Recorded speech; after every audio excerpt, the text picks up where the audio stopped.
So you're from the Chicago group, Lawrence? Yes.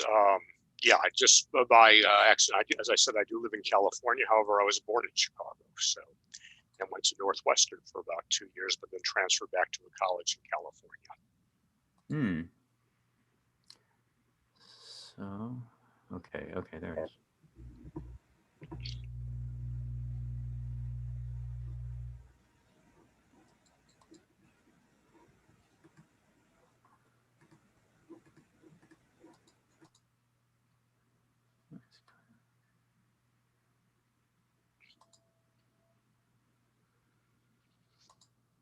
Huh.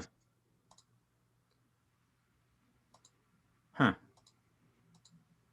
This isn't you, is it? Yeah, that's me, more Oh. or less. Yeah, that was a picture of me many years ago, maybe 7 or 8 years ago, but that is I. Yes. Okay, gotcha. Not a problem. Okay. Okay. Well, You're interested in fiction and novel writing, reading, literature? We have a book reading group Friday nights. What are you reading? We read well we read graphic novels, comic books.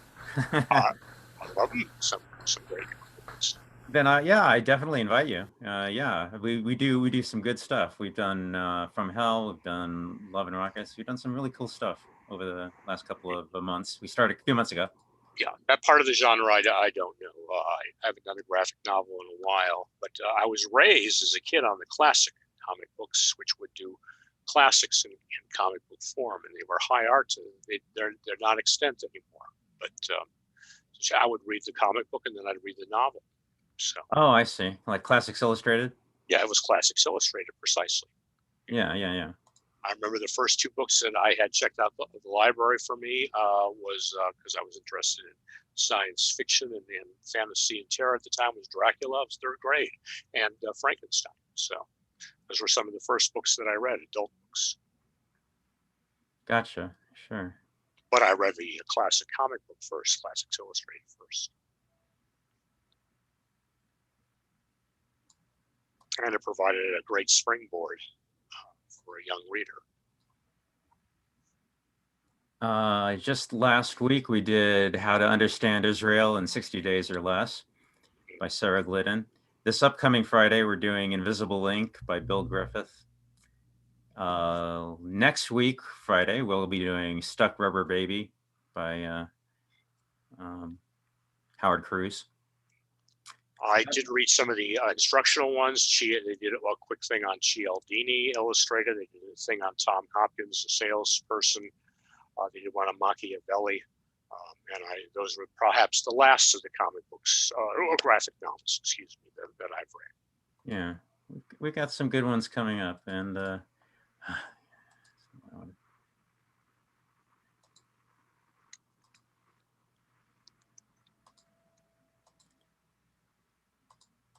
good thing is, yeah, it doesn't take that much to read a graphic novel, a couple hours at most. But if you are interested, there's my group. Okay, well, thank you very much. I mean, I post mostly philosophy, just the Friday night.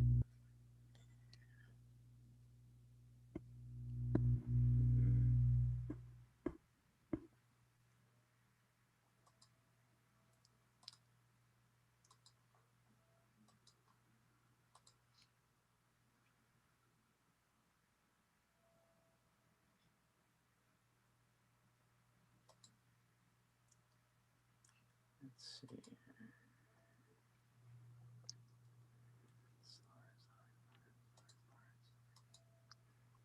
Mhm.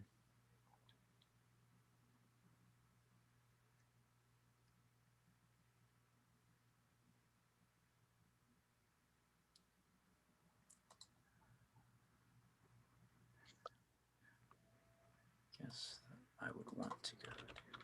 I guess I would want to go to you. I guess I would want to go X. Is that right?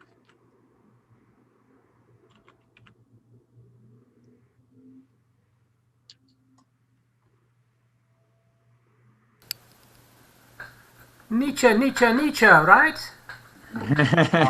By George, you've got it.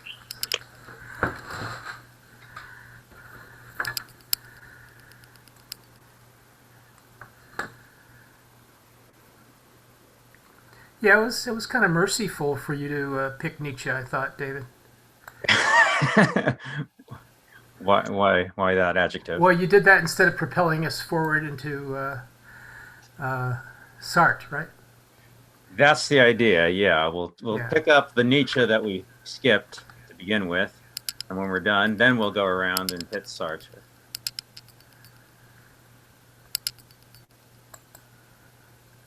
I always think it's like kind of like the word genre, like, Sartre, Ah, just with a Sart instead of a John. Jean. Genre. Yeah, the R is extremely unaccented off-accented in French. It's Sartre. I took 2 years of Can't high find school it. French, Yeah. and it did Right. me no good at all. Yeah, I'm only kind of like being an expert on that because I had 3 years of high school French. So Well, you got one on me. Then. Yeah. yeah, I found a very good way to very good methods for wasting my high school education. One of them was French, français. All I can say is, je m'appelle Dave. Voilà. Très bon, monsieur. J'oublie beaucoup de mes français. Quel dommage. My biggest accomplishment was learning how to say vu. Comment? Yeah. Comment? Vu, Will? Is that Will? I don't know. J'oublie, I forgot. Or I want vu. Yeah, je veux. Je veux as I want. Je veux manger escargot. I want to eat escargot, snails. God knows why, but I do. If you're French, you do, I guess. Yes. They're saying we're going to have to figure out new ways of getting our protein. Yeah. Yeah. Well, worms have always worked. My goodness, Cal McLaughlin looks like it looks like Cal McLaughlin's here. That's great. Big fan of Twin Peaks. Because my son kept bugging me to watch the new season. I'm old enough to remember when the old season was on, so on TV.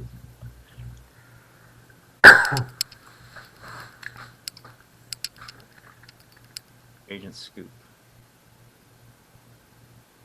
Yeah, the thing is, yeah, I did listen to the one after the end of Heidegger, which was Sartre, and it turns out, yeah, there was a whole lot of stuff.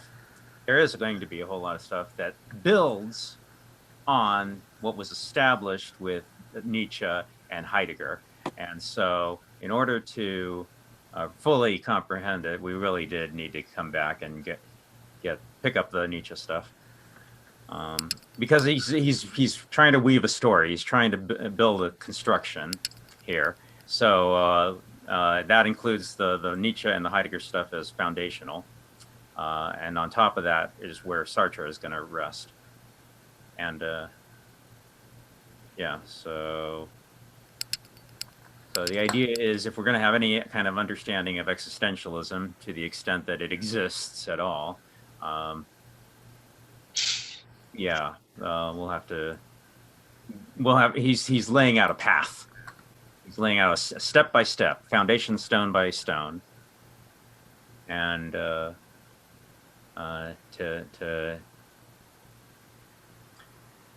get to an understanding.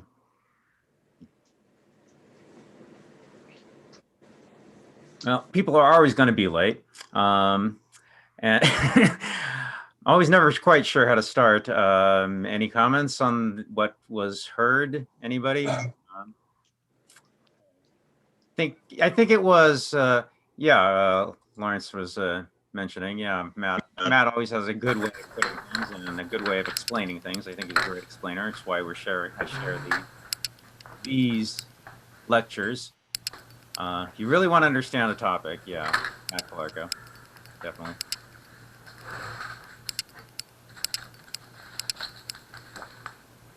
So as you heard, I hope you listened. Everybody listened. I listened, but I don't remember much. Yeah, if anybody here was from the Philadelphia group, I'm sorry, I don't know what happened. I don't know if anybody here, but yeah, I just blanked last week, I guess. Somehow I didn't put it up until this morning. I just noticed, wait, why isn't it on Philadelphia? So sorry about that. If anybody missed it, you had maybe 13 or 14 hours to get everything read and listened to. sorry about that. I don't know what happened.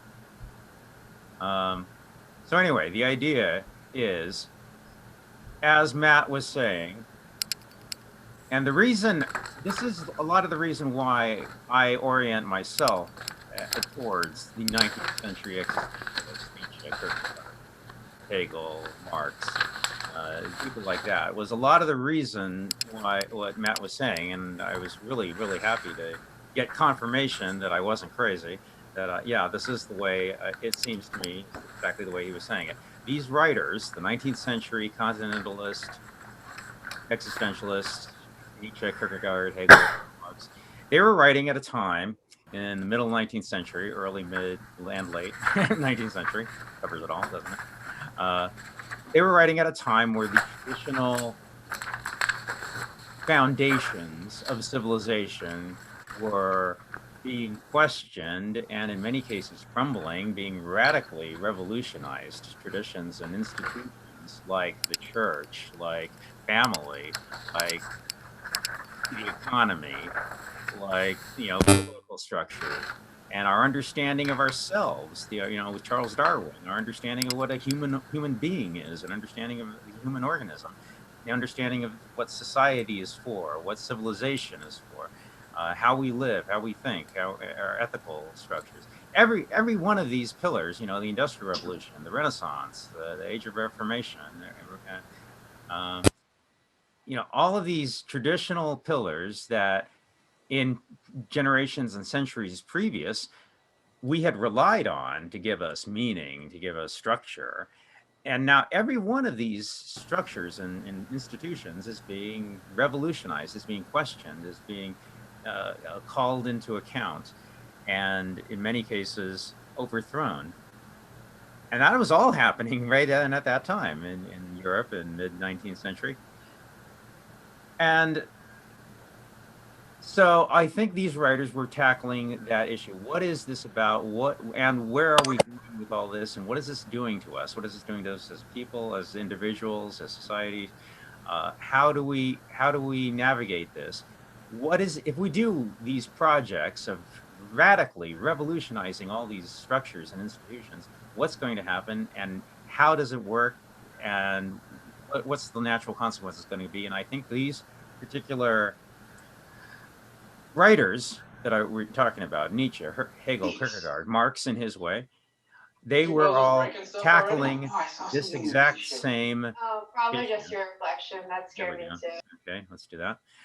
They were talking about the same issue and looking at the same thing and writing about it. And I think, they were all tackling this issue very soberly, very, very determinedly and responsibly. Nietzsche, I think, probably was the most foresighted. I think that the issues that these people, and Nietzsche particularly, were tackling and writing about were so farsighted, so prescient that, I think this is it. We're living in the world that they were foreseeing. And they were saying, if we are going to do these projects, and we're going to really seriously put ourselves to the modernity project, the modern era, if we're seriously going to do this, this is what's likely going to happen. And I think I think we're living in the world today. This world we're living in right now is what they foresaw. This is the world they were writing about, Nietzsche in specific. So what the Madman is about, when he says, yeah, we've killed God, it's the death of God. It's the death of meaning. It's the death of those traditional coordinates, how we orient ourselves, what we think, what we be in society, our place, our meaning, our purpose, our fulfillment, what it is to exist as a human being, as a citizen, as a Christian, all as a family member. All of these orientations that traditionally we had very well defined and very specifically specified now is all up in the air. And if we, that's what the existentialist crisis is, the existential moment where you look down. I always say, when you like Wile E. Coyote in the Roadrunner cartoon, you look down and suddenly you see there's no ground below you, there's no ground beneath you, and all the things that you traditionally would rely on to give you that kind of meaning, and now it's all just smoke. That's a lot of what the modern project is. We're going to no longer believe in these institutions of Christianity, traditional systems of economics, or traditional understanding of science. The new scientific revolution, the new capitalism coming in. All of these new projects, which we don't have it. We're kind of experimenting with. We're kind of orienting ourselves to these brand new maps that we've never tried before, and the traditional understandings have vanished. So that gives us that kind of vertigo, that kind of existential crisis, that kind of well, what now? And we're relying on our society and civilization to give us those answers that we need, as psychologically, as we need as humans, to provide meaning, fulfillment. And when we're thrown up on this experimentalist, aleatory, random kind of approach to it, where, well, you're on your own, it's up to you, make the best of it. Yeah, that's I think that is really the core of the existentialist crisis, where you realize it's thrown on you. And on the one hand, that's an opportunity. On the other hand, well, I think we're living in the world that they foresaw. If you do this project, there are going to be consequences. These are some of the consequences, and we'll lay them out. Nietzsche was certainly trying to lay out the likely consequences of doing that. So when you read The Madman, I mean, it's not long, obviously, but it should, if you fully understand it correctly, it should chill you. It should chill you to the bone. I should have pulled it up. What is the line? What great, who unchained this sun from its orbit, or something like that. What a tremendous, monumental revolution that we've done here. And he's not just talking about God. He's not just talking about Christianity. I mean, it's wider than that. It's political. It's economic. It's all of everything. And the realization that what we're replacing it with, these cultural institutions with, are well, shall we say, problematic, substandard, likely to cause problems, flawed, and that should be chilling, because this is such a huge issue. We've effectively turned over everything that we previously thought was all humanity was, in terms of meaning, in terms of everything. Well, let's talk about the Pressures of Nietzsche. The Madman says, "I've come here too soon." So maybe it was about 100 years too soon, or less. So now's the time for some of these predictions to come true. Also, let's talk about the style of the Madman. They say God is dead, and then he starts, saying who did this, who did that. That almost reminds me of Job, when God says, to quote Job's quote, friends, unquote, who are you? Where were you when I created Leviathan? It almost has the same sort of rhythm as the book of Job, at least as in the KJV, the King James Version. Yeah. I think the I think all the great novelists really are trying to grapple with this. I always point out Apocalypse Now, Kurtz, the horror. You know, Yes. if you really analyze that speech, that's kind of what he's talking about, the meaninglessness of it all. Yeah, it almost sounds like Heart of Darkness by Conrad, if you know what I mean. Very astute, Lawrence. Did you say very astute or very astute? No. Thank you. No, very erudite. I've read a book or two in my life. There is a lacuna, there is a vacuum at the heart of modern civilization, at the heart of Western civilization, where, you know, we don't believe in God, we don't believe in Christianity. I mean, these things still exist, but they're like zombie versions of themselves now. They're still shambling along, but the spirit is gone, the heart of it is gone. We don't really take it seriously anymore. Not at least not in the same way anymore. I mean, they don't have the sway they did, you know, centuries earlier, and that complete lack of definitive, firm, ethical and moral guidance and a coordination of life and how we act, you know, is truly a chilling, a monumental event to happen. And that's what the Madman here is attempting to convey, that this is such a colossal change in civilization that you know, and we don't even seem aware of it. We don't even seem like we're consciously fully comprehending the enormity of this, and that just seems like it's going to cause a whole bunch of problems. And I think that's we're living in that world today. Yeah, James, go ahead. Reading the Will to Power, I'm definitely getting the flavor that he was very aware of responsibility, that it was up to man to take responsibility. I think that's part of the meaning of the recitation and the Madman. The man has to take responsibility now. He's no longer able to pass all the issues to the deity. The deity isn't available for that purpose. It's been prescribed. He wants to cut it off altogether.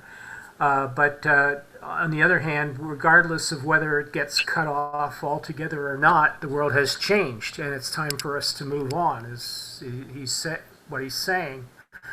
What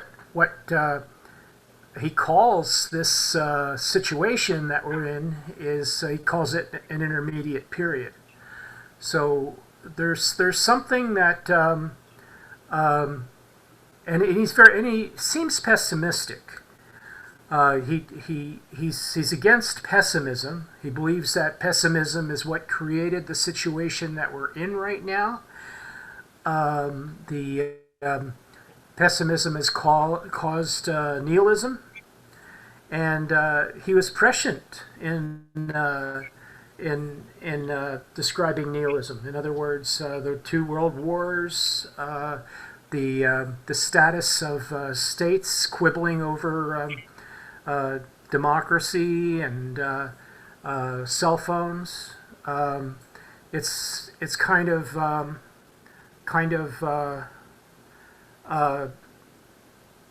futurism, kind of like in a very meaningful way. He's trying to create a meaningful futurism where he is optimistic about the future. He says this is only an intermediate passage. The intermediate passage will be characterized by nihilism. We're kind of stuck now because we killed God. Sorry.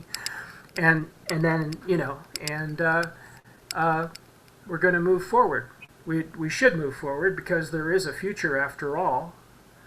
And by the way, maybe Darwin wasn't wrong. You know, we can maybe we do have a science, and maybe science is going to play a role in the future. So he was, in that sense, to me, he's a wonderful man, and I'm really glad that I'm reading that book now. And also for pointing out the fact that that pessimism wasn't the problem, it's knowing too much is the problem. Once other religions open up, once Sanskrit open up to England, once people have a Discovery Channel and PBS in rural America, it's over. You can't go back to the simple Yahweh. You can't go back to the way things were. So this is the problem: is how do we invent a mythology and believe in it at the same time? So the problem is the Enlightenment. The Enlightenment lets you know that these myths are myths, and we can't believe them. And we anchor for the days when they had the appearance of falling from the sky or being found on the mountaintop, and they had that otherness to them. But now we know that they're not other. We know that they're fabrications that we've given the veneer of otherness in order to attract ourselves to them. So this is, and the reason it's so strange in America, and why it's because in America, there's like 4 time zones existing in parallel, side by side. You have people that are educated, and you have people that are fundamentalists that take their mythology literally. I mean, he didn't come 100 years too early. I mean, God was dead for the ancient Greeks. But in America, you have people in Appalachians for whom God is still alive. So it's strange to I mean, yeah. So yeah, that's all I guess. All I want to say. We're gonna have more of that in the Supreme Court too. Anyways, Madman also represents the existential crisis. Yeah, there's an existential crisis over the death of God, the killing of God. So that's what he's trying to describe, I think. What do you think, James?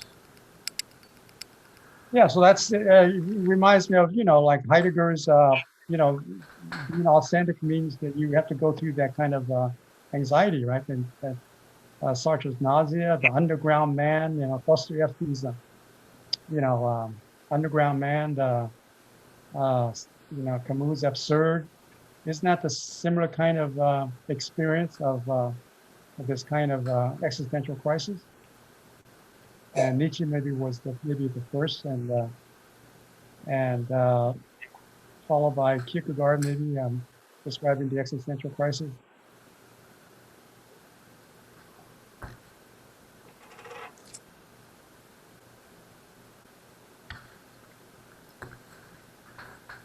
Of course, the Madman is being more, explicit about the Western, I guess, the Western, culture with the monotheistic religion of Christianity, that it is, on the verge of collapsing, and that the men and women have to come up with something that is going to, replace that order with a different order. Maybe. It's interesting to call it an order because it's not really a government in that sense. I would say that to a certain extent, you could say that the religions are at war. We've had the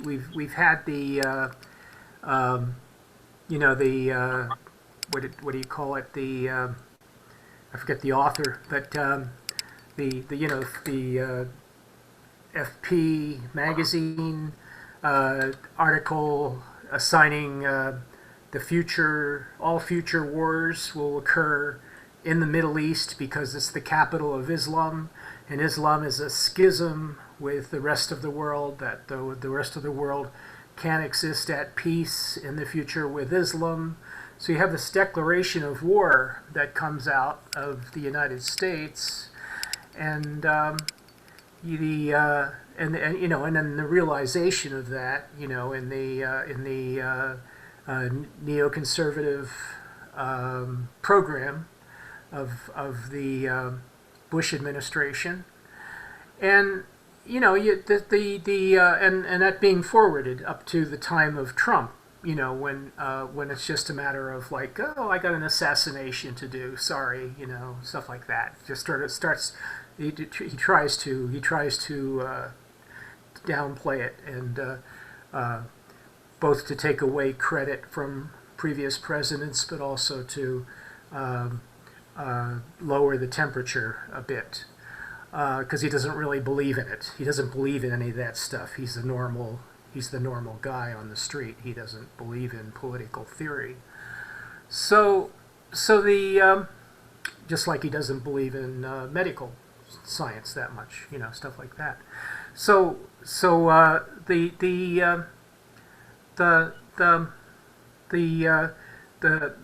schism between the religions may be stay central. We don't know the exact way the future rolls out. It's possible that religion will remain as important as ever before. It could be the Zionist program, or the Christian Zionist program to create a war that affects Israel.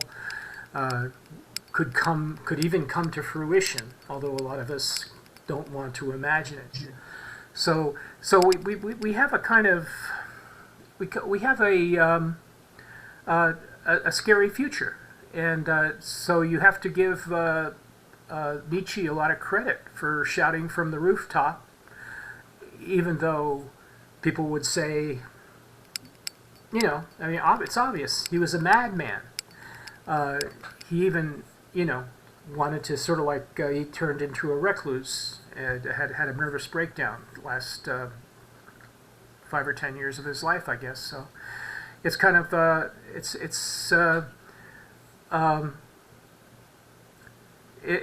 a very interesting way for philosophical history to play out, for it to actually lead the future existentially in the way that Nietzsche set it up.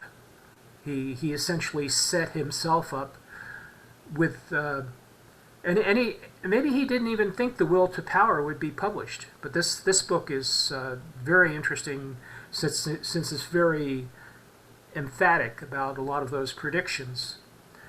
Not that there would be a war, but that there would be a condition of general nihilism in control of the world.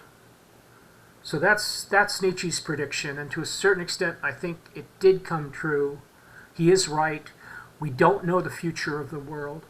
We don't know if it will be a democratic world or a globalist world. We don't know if it'll all fall into G.W. Bush's New World Order.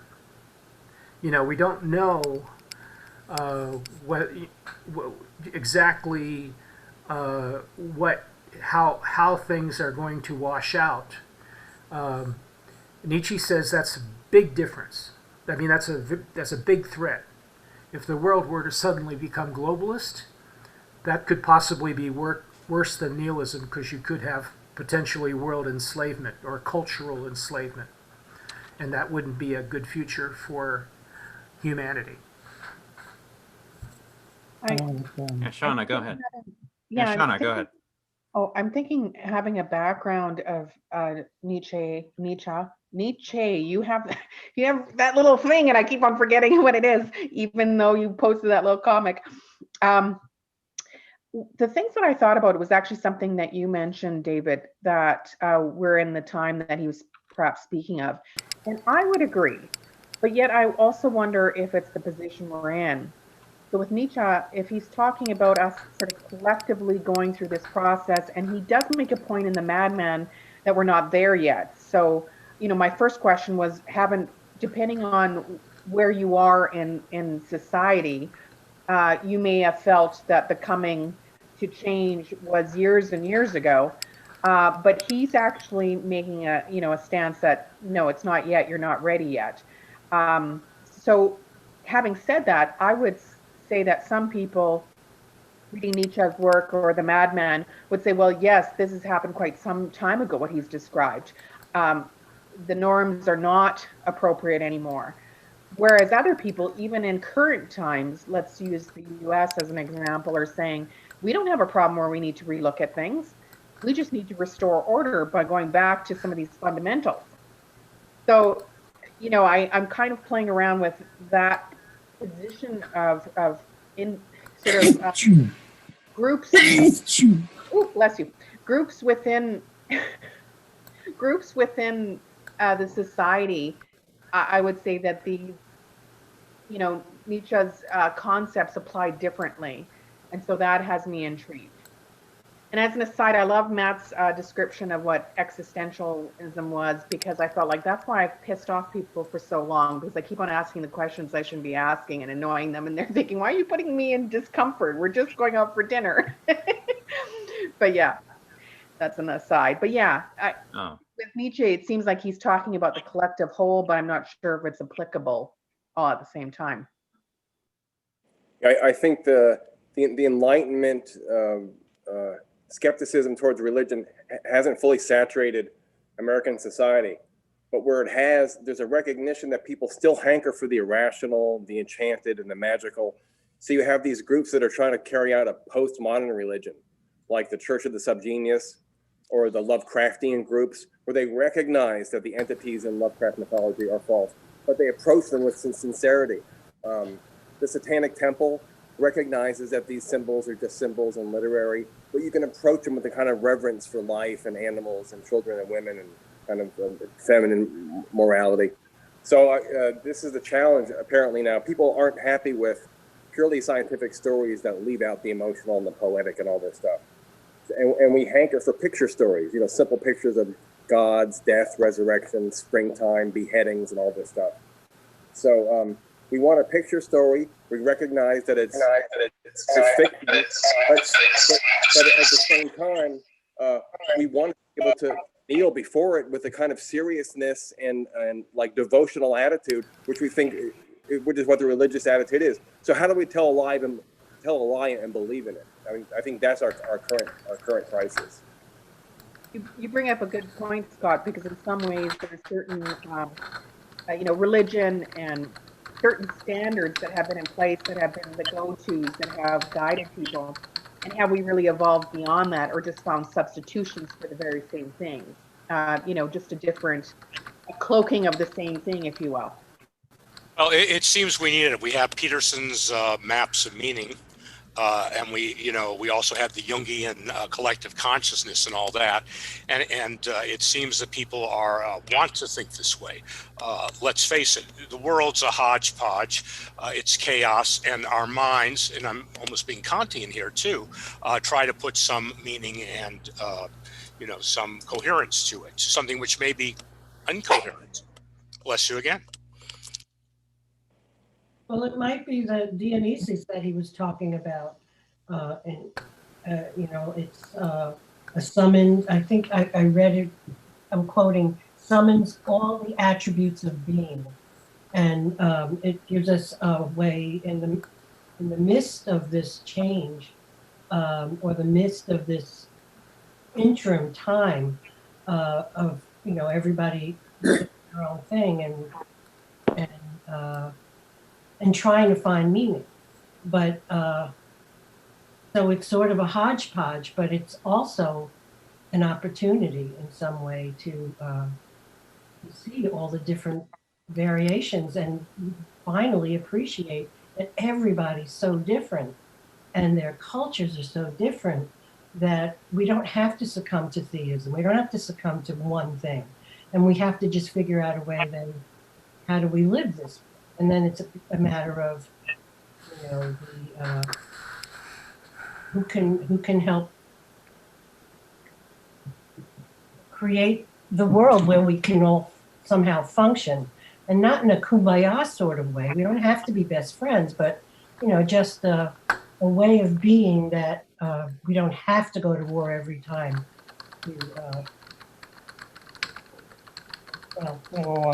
Something like that. You're reading. Did you finish?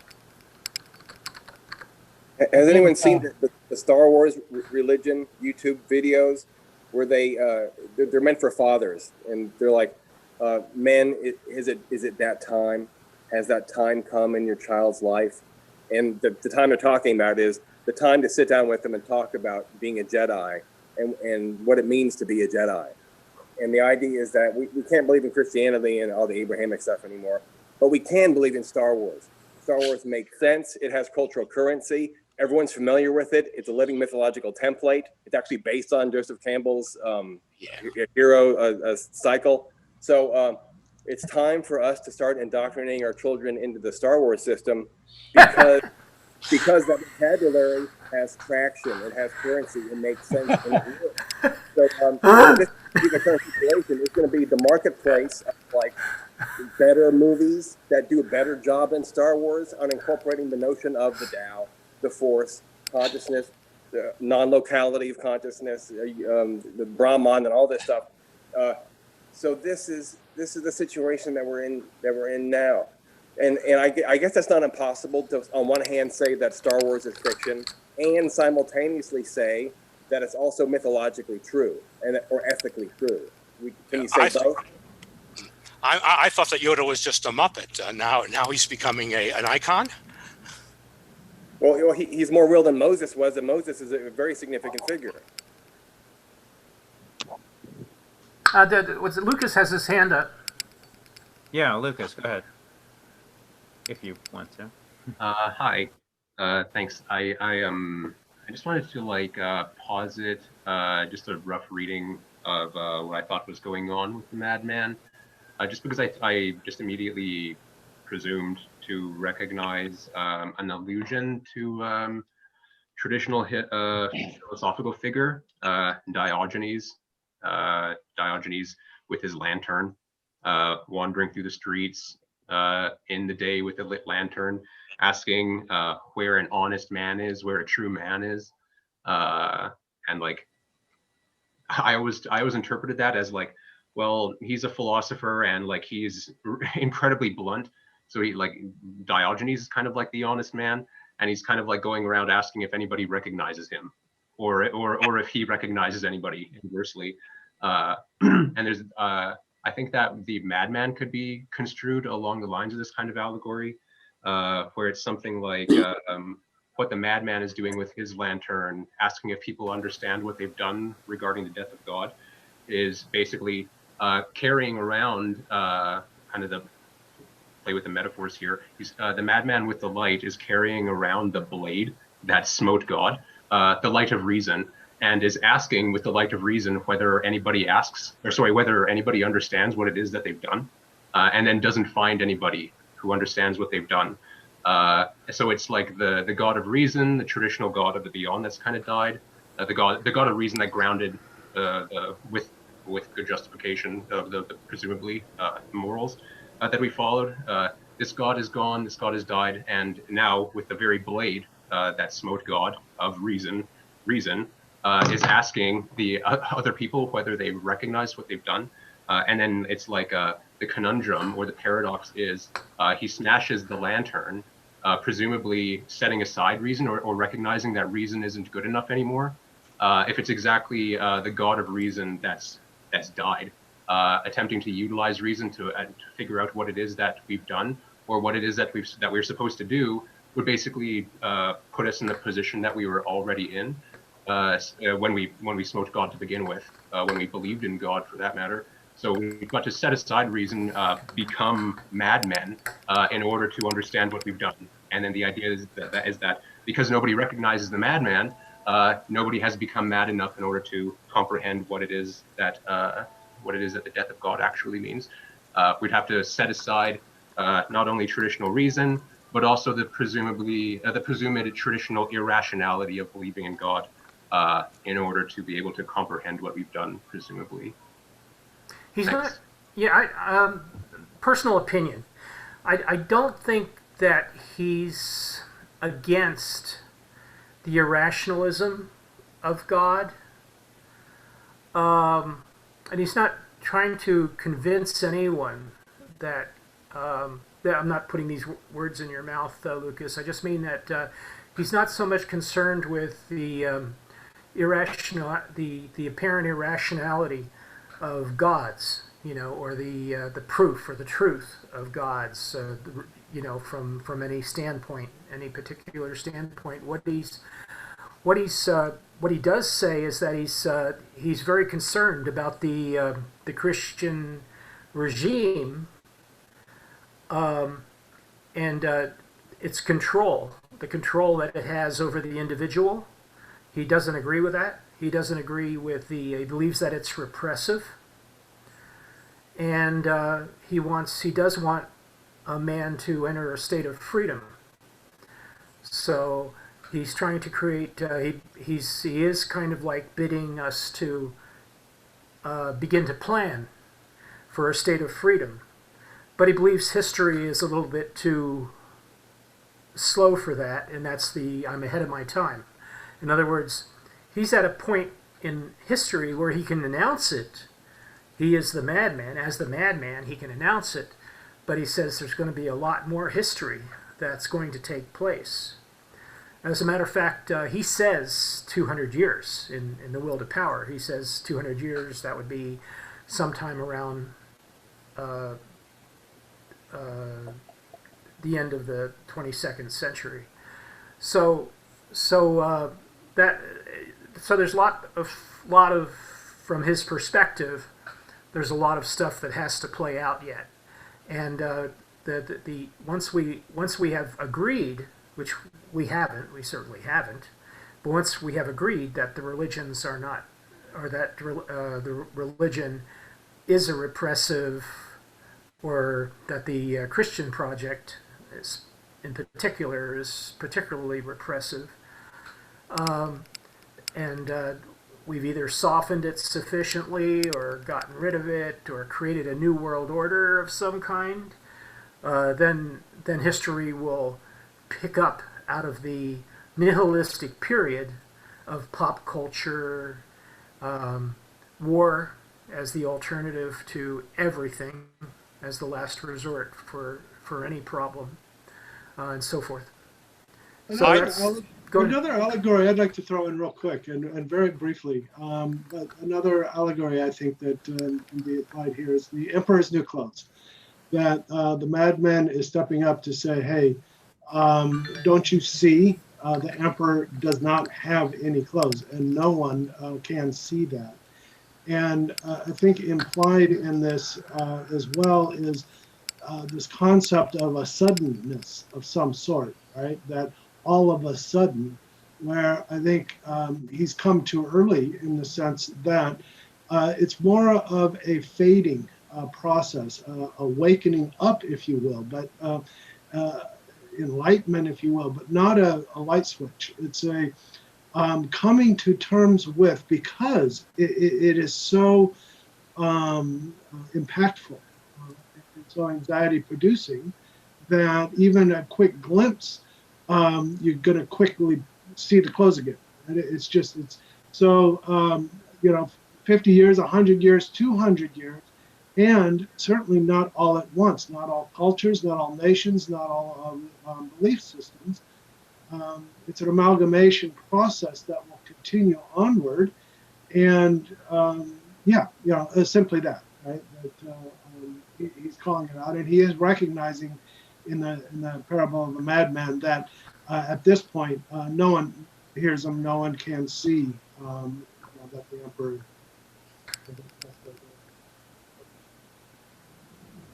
I'm curious about people who are more familiar, if I can be enlightened by people who are more familiar with Nietzsche. Because when I read The Madman, what I was hearing is that he's talking about the death of God, which is a religious symbol of great guidance and knowledge. But he also spoke about, attachment, a celestial order and a number of other things. And I really felt he was sort of speaking to how we as humans will attach ourselves to not only God, but fundamental thoughts or beliefs, even extending beyond God, that, could be false. And so, to challenge people with that. And I also got from the madman that initially he was discounted, but then they were silent as well, because there was something about what he said that rang a little bit true, where they had to give pause. Now, with Nietzsche, does he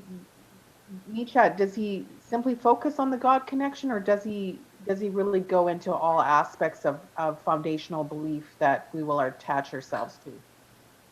Sean, I completely agree. I think he's deeply suspicious of the human belief system. He's constantly cautioning against finding a scientist to put in the place of the priest. He's not anti-science at all. He kind of throws up science as a possible relief valve for humanity. That science is a positive path. It would be hard to mess it up, but humans, he believes, could mess it up. Humans could simply give the scientists all the power, or a group of scientists, or a single scientist, and or create a science of worldliness. So if there was he said there can be a science of the world, and that would be equally bad with religion, because it could actually become could dictate how people were to think and become repressive, potentially become repressive. So he's against all this systemization of belief, mythology, in other words. He believes that any mythology can potentially be misused. He says he does not want to take part of Greek mythology and substitute it for the current civilization, the current society, the current culture. He wants the history to proceed organically. He just is saying that we happen to not be in a very good place right now, and this is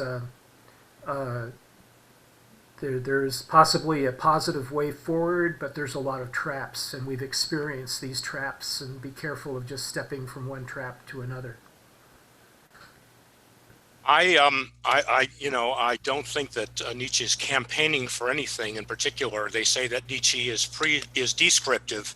He's not prescriptive. He is predicting, but he's not telling you what or what should not be done. I think Nietzsche could almost be summed up by understanding Dostoevsky, but not what Dostoevsky meant. In the Brothers Karamazov, Dostoevsky has one of the characters say, without God, anything is possible. Now, this was done in a negative way. Without God, you can rape, you can steal. But what Nietzsche is saying, without God, we can examine all our presuppositions, our past presuppositions, and perhaps create something very vibrant, very good. Not necessarily create anything bad. To a certain extent, the Times also showed this, because in Wagner's The Ring Cycle, in Götterdämmerung, the last opera, we have the gods dying. They die in a fire, the gods on Valhalla. And it's time for the age of man. Yeah, I think that's a simplification, Lawrence. Well, that's, yes. Once again, personal beliefs. Yeah. I'm just reading this freshly. I didn't read. I've never read The Will to Power before, but I'm definitely getting the impression that he's strongly warning against using mythology, ancient mythology, or science as an escape valve for our current predicament. And he's, and predictive is true. I mean, that I agree with. He's horrifyingly predictive here. He basically is predicting the 2 world wars. I mean, talk about prescience. Hopefully, he's not predicting the 3 world wars. This is just basically a horrifically astute insight, is what I'm reading. Maybe his editor was a bit too good, as some people suspect, but I'm very impressed. I'm thinking that this man definitely, in this book, he really puts together some of his worst. Some of his most astute analysis of the past and the present, along with maybe a little less emphasis on the present, since he was the present then, but a very strong look at a difficult to navigate future. And he is throwing out some caution signs left and right. Let me just say one thing. There's something, the chat is terrific. As a matter of fact, there's a way of saving it. I wish some of the people would state it because I don't have enough time to read and think about the chat. But I got to say, this is a real terrific chat here that's going on. Yeah, the ... has a save feature. Yeah, no, I see. Yeah. Mm-hmm. Oh, James. He is throwing out some caution signs. James. Let me just say one thing. There's something, the chat. Karen, mute. Matter of fact, there's a way of saving it. I wish some of the people Karen. made it Yeah. because I don't have enough time to think about the chat. But I got to say, this is a real. If you could. Talking to me, Dave? Can you hear me? Yeah, the problem is you're getting some feedback on your speakers. Could you, Okay, sorry. please? Like a 30-second time warp. So, James, what do you think about the Nietzsche meant by the will to power? Was he kind of like predicting the kind of like the scientific, theories that are, coming our way? The will to power, is that kind of like a like, did he mean like Einstein's E equals MC squared? No, I don't think so. No. That's an interesting question, James. I think he's really talking about rutting mammals more than anything else. In other words, the humans and German biologists. German biology in the 19th century was ahead of all biology, except for in the case of after Charles Darwin. It was starting to become very important in German science. Biology was very important in German science, and often by people that were following Darwin. And but in general, the way man approaches the animal kingdom is we learn from the animal kingdom. We learn from nature. I think we have a direct connection to nature. So when he talks about the will to power, it's this idea of the alpha male, and I think also the alpha female. So in other words, there is a particular type of person that distinguishes themselves by controlling the political situation that they're in, whether it's a family group or a tribe or a nation. And the way they do that is somewhat authoritarian looking. I'll put quotation marks around that. So that you meet people that are in control of their family, and their main ambition in life is to maintain control of their family. They controlling when the radio goes on, when the radio goes off, stuff like that. If they're driving in the car, so the will to power is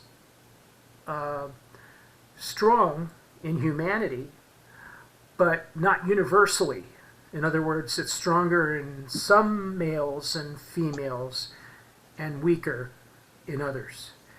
And so I think that's where the reference is, and I don't think that's what he's dealing with in the opening chapter.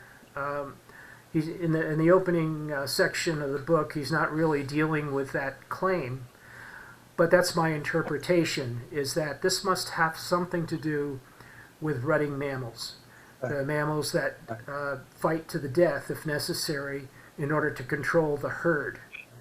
So, go ahead. That's early models for Nietzsche's idea. When Nietzsche talks about the will of power, he's talking about the kind of self-mastery that an artist has. So you want to take a break right now and play video games, but you don't.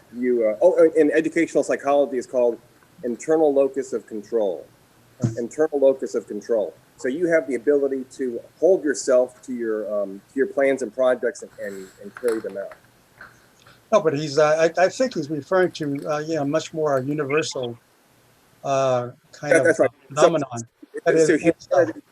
We have this biological will to power, but that biological will to power for Nietzsche and for Schopenhauer isn't the full story, because the biological activity is itself a mode of physical activity. So there might be something like a collective, universal, something that's surged through these local biological islands. So you can't do just the biological struggle to survive. So Kathy Higgins is the Nietzsche scholar at University of Texas now, and she recommends L. Ron Hubbard's 8 dynamics model. Sure. I mean, not because Hubbard is smart, just because the model is good. So you would think that power means the power of the individual. This is the alpha male fantasy, the tale of aggression fantasy. Right.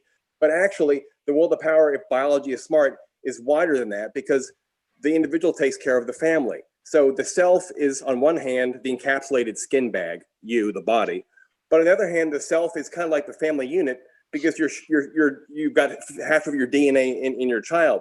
So now the self is in multiple bodies. But wait a minute. You and your neighbors work together to protect yourselves against other people. So that's kind of a self too. So now the self is the community. And so it goes from individual to sex to group, and then to species. Now you have all of humanity acting as kind of like a large multi-bodied self. But it goes past that. Then you go into Earth life. Right. So you can look at all this particular carbon-based type of life on the planet. If an alien species came here, it would be an other. So now the self, and eventually he goes all the way into saying that the particular kind of matter that we have in this universe is a self. But even that's not the final one. And then at the end he says God is the self. And this, of course, this is Schopenhauer's answer. So the real might be distributed and non-local, but it takes something to migrate from the selfish self to the sexual, social, species, planetary, and then eventually you get into the totality. Well, if you mentioned matter, if matter is pervasive in the universe, right, in nature, in the universe, then Einstein, just followed up what Nietzsche said and came up with E equals mc squared. Energy is another word for power, right? The power that runs the universe, runs the nature, runs ourselves, runs makes everything go. And if that's the case, then it is matter, okay? In terms of physics, it is matter. So E equals mc squared, right? E equals energy equals matter. And they've studied black holes in the out there in the universe, and the black hole is just a condensed matter, right? It just sucks in all that matter and becomes just disappears into invisible matter. James, are we getting lost, or is there some way you're going to control black holes using the will to power? Well, I mean, if Nietzsche is talking more about just human beings having the will to power, right? That it is pervasive, then it is a kind of you can talk about it in scientific terms, and maybe that's what he had this kind of prescience for, science replacing religion. And what is what does that mean? It's a whole new transvaluation of values, right? It's a whole. Well, he warns against that, but yes, you're right. The project includes transvaluation. Scott, what's the name of that book again by L. Ron Hubbard? It's not a book. It was the thing the guy that just spoke was talking about, the identifying like the power of self, kind of like maybe your will, with what we can see in the laboratory as chemical energy, solar energy, heat, and all that stuff. That's romanticism. That's European romanticism, and that's related to this. But Nietzsche's is different because while it's true that Brownian motion is an outplaying of power, So you can say that a cubic meter of gas has a kind of a power. Something's different when you have these atoms organizing themselves into negentropic systems. Then they become self-concerned, they become selfish, then they become a self versus. So that's the moment that the power that Nietzsche is talking about is beginning. Because if you bottom out through the basement and go all the way down into strings, then you can say, yeah, everything's power. But if you've done that, then you've deleted the meaning of the word. So something happens. There's a transition from the random entropic physical motion to the walled-in, self-valorizing, concerned and projective motion that happens in a biological organism. That's when the power that he's talking about kicks in. Then something. There's a difference between a corpse and a living animal. The living animal is skittish, it's selfish, and it's trying to survive. The corpse is also outplaying physical power, but it's doing it in a different way. No, but you said it was a something dynamics model. Oh yeah, the 8 dynamics. What? Again? 8, EIGHT. EIGHC. EI8, like the number 8, 6, 7, 8. Oh, okay. So if you go on Google and type the 8 dynamics, you'll get 1,000 web pages talking about this. The only really interesting thing L. Ron Hubbard ever had to say, which is basically the Hindu idea that the way to salvation is by identifying your concerns with larger and larger groups. You get outside of yourself, and then you don't suffer anymore. Because if your desire is a desire of the nation or of the whole world, then you've lost the ability to suffer in a certain way because you've identified your interest with the interest of everything around you. So I think that's the trick. You're expanding your sphere of interest to be as large and as deep as possible. And when that happens, there's some therapeutic benefit. Well, that sounds like. Go ahead. Just real quick. I like I bet you $10,000 I can create my own religion. Yeah, which may be false, but in any case, look, we're talking about in that case individualistic versus collective societies. I hate to be old school, but I am. To me, the will to power is just Nietzsche's way of finding out what Kant said you can't find out: the Ding and Sitch, the quiddity, the essence of when you talk about metaphysics, what's the essence of the essence? It's called the quiddity in philosophy, and he tries to do it that way, as his previous mentor tried to do, and that's where it is. Shauna, I have to agree with Shauna here. To everyone, thanks for the clarification, but she thinks we're getting off task a bit and asks us to get back on task. I hope I interpreted you right, Shauna. Oh, I was actually referring to another term that was brought out, and I was kindly just told it's actually not technically part of Nietzsche's work, so that was good to know. But I do have a question for you all, because we're talking about sort of that whole idea of the danger of going from God to science, because it will fall into this pattern of just following blindly something new to take its place. So with Nietzsche, did he believe in a subject truth? Did he believe that as individuals, as an individual, as a group, as a larger society, even as globally, that we have to find out what we should be following and believing in? That's relevant, or okay.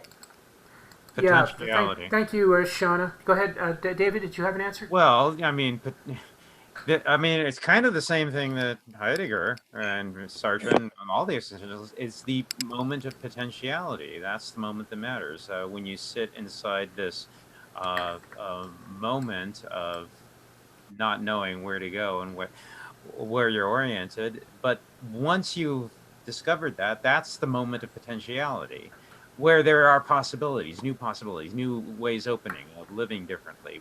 How else might we live? How might society structured? What other institutions might we build?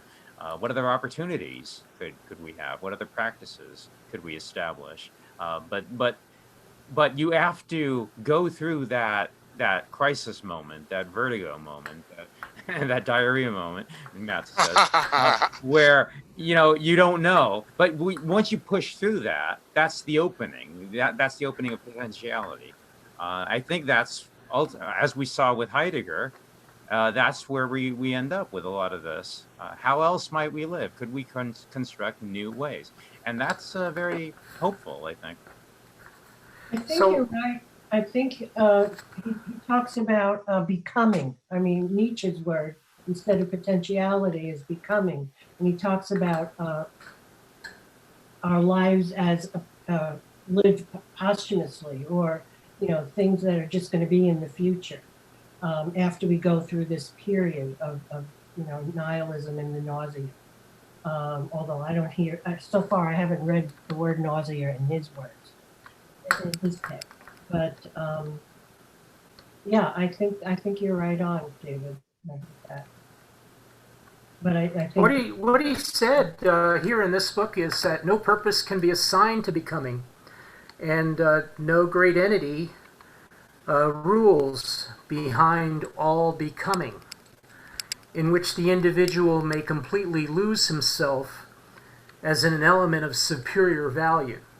So he didn't want becoming to become, or potentiality to become the end all. I don't think he really presaged Heidegger fully in that sense. I think that Nietzsche believed that truth was a value, and that truth had been hijacked by the Christian project. This didn't exist prior to Christianity. Truth exists, of course, Diogenes, but and authenticity. The truth. Find me a true person. Find me someone like myself. But the truth in Christianity is God is the truth, and this is what this is what one of the main things that Nietzsche was emphasizing against Christianity, that Christianity causes God to be confuted with the truth, and that's not what truth is. So you have a lot of discussions of truth in philosophy, but the philosophy doesn't actually ever, except for theological philosophers, it doesn't actually become, there's not a theological answer for truth in philosophy. So, in other words, truth is hijacked by Christianity, it's a theft, and truth is a value. And Nietzsche is calling for the transvaluation of all values. Right. I'm reading. I had downloaded what's his name, David Allison's book, Interpreting Nietzsche, and the new Nietzsche, and he has a quote here from Nietzsche. It's called "What Then Is Truth?" This is Nietzsche talking. A mobile army of metaphors, metonyms, and anthropomorphisms. In short, a sum of human relations, which have been enhanced, transposed, and embellished poetically and rhetorically, and which after long use seem firm, canonical, and obligatory to a people. Truths are illusions about which one has forgotten that this is what they are. Metaphors which are worn out with sensuous power. To be truthful means using the customary metaphors in moral terms, the obligation to lie according to a fixed convention, to lie herd-like in a style obligatory to all. That sounds like Nietzsche, I'll tell you. Yeah. Well, I don't think Nietzsche didn't have an absolute truth. He didn't have absolute moral, in my opinion. He did say that everybody had their own sort of truths and their own sort of morals, dependent on the situation. And there are these socially constructed truths that Nietzsche is talking about in that quote about the coin. These are things that are minted and fabricated for political purposes, then disseminated and then complexified with buffers of complex vocabulary and science. Like phlogiston was not just phlogiston. Phlogiston was integrated and had umbilical cords connecting it to every concept in chemistry. So that's what truth is. It's a fabrication that has consensus, political backing. It may have consensus, though, to turn chaos or to turn disorder into some sort of order. The problem is if you've made errors in your judgment and you're way off, then you got problems. except for the But it's worse than that because you have these erroneous That sounds like ideas that are connected to a whole bunch of other ideas in the system. And his point in the coin metaphor is that because a fabrication is so traditional and so popular, we lose our ability to realize that it's fiction, and it appears to be a piece of metal ore naturally that we found in the ground. And that's going back to his religion idea again. God is something that we found in the ground. When we realized after the Enlightenment that God is a fiction, we became disappointed because we don't want to find our own excrement. We don't want to find our own secretions. We want to find something that's authentically true outside of human and social construction. So, but he's Can we? saying, Can we? Outside of human? Oh, I'm going to be Kantian in this case. I'm a big Kant fan. But ultimately, what he does believe in the will to power, right? Whatever that is. Whatever that is, that's his truth. And I think that he might have stuck by that. That behind all the constructions and orders and religious, but is the will, mathematically, if we were, is the will to power an asymptote? In other words, something you always try to reach but never quite reach? That's what I'm asking. I don't know. I don't know the answer to that question. You tell me. Well, will is will. In other words, we should have an idea about what will is already. If we can say that animals have will, and I did that. I said I believe that the will to power is a reference to the alpha and beta, the alpha male in nature, and that it can be extended in it can be extended in the apes to females, no question about that, and or at least in humans. So we know exactly what humans are capable of. They're capable of murder. We're the murdering animal. So since the will to power is that significant, at least, that we can have wars, we're a species capable of war, possibly the only one outside of a few other varieties of primates that have existed historically, in chimpanzees. So the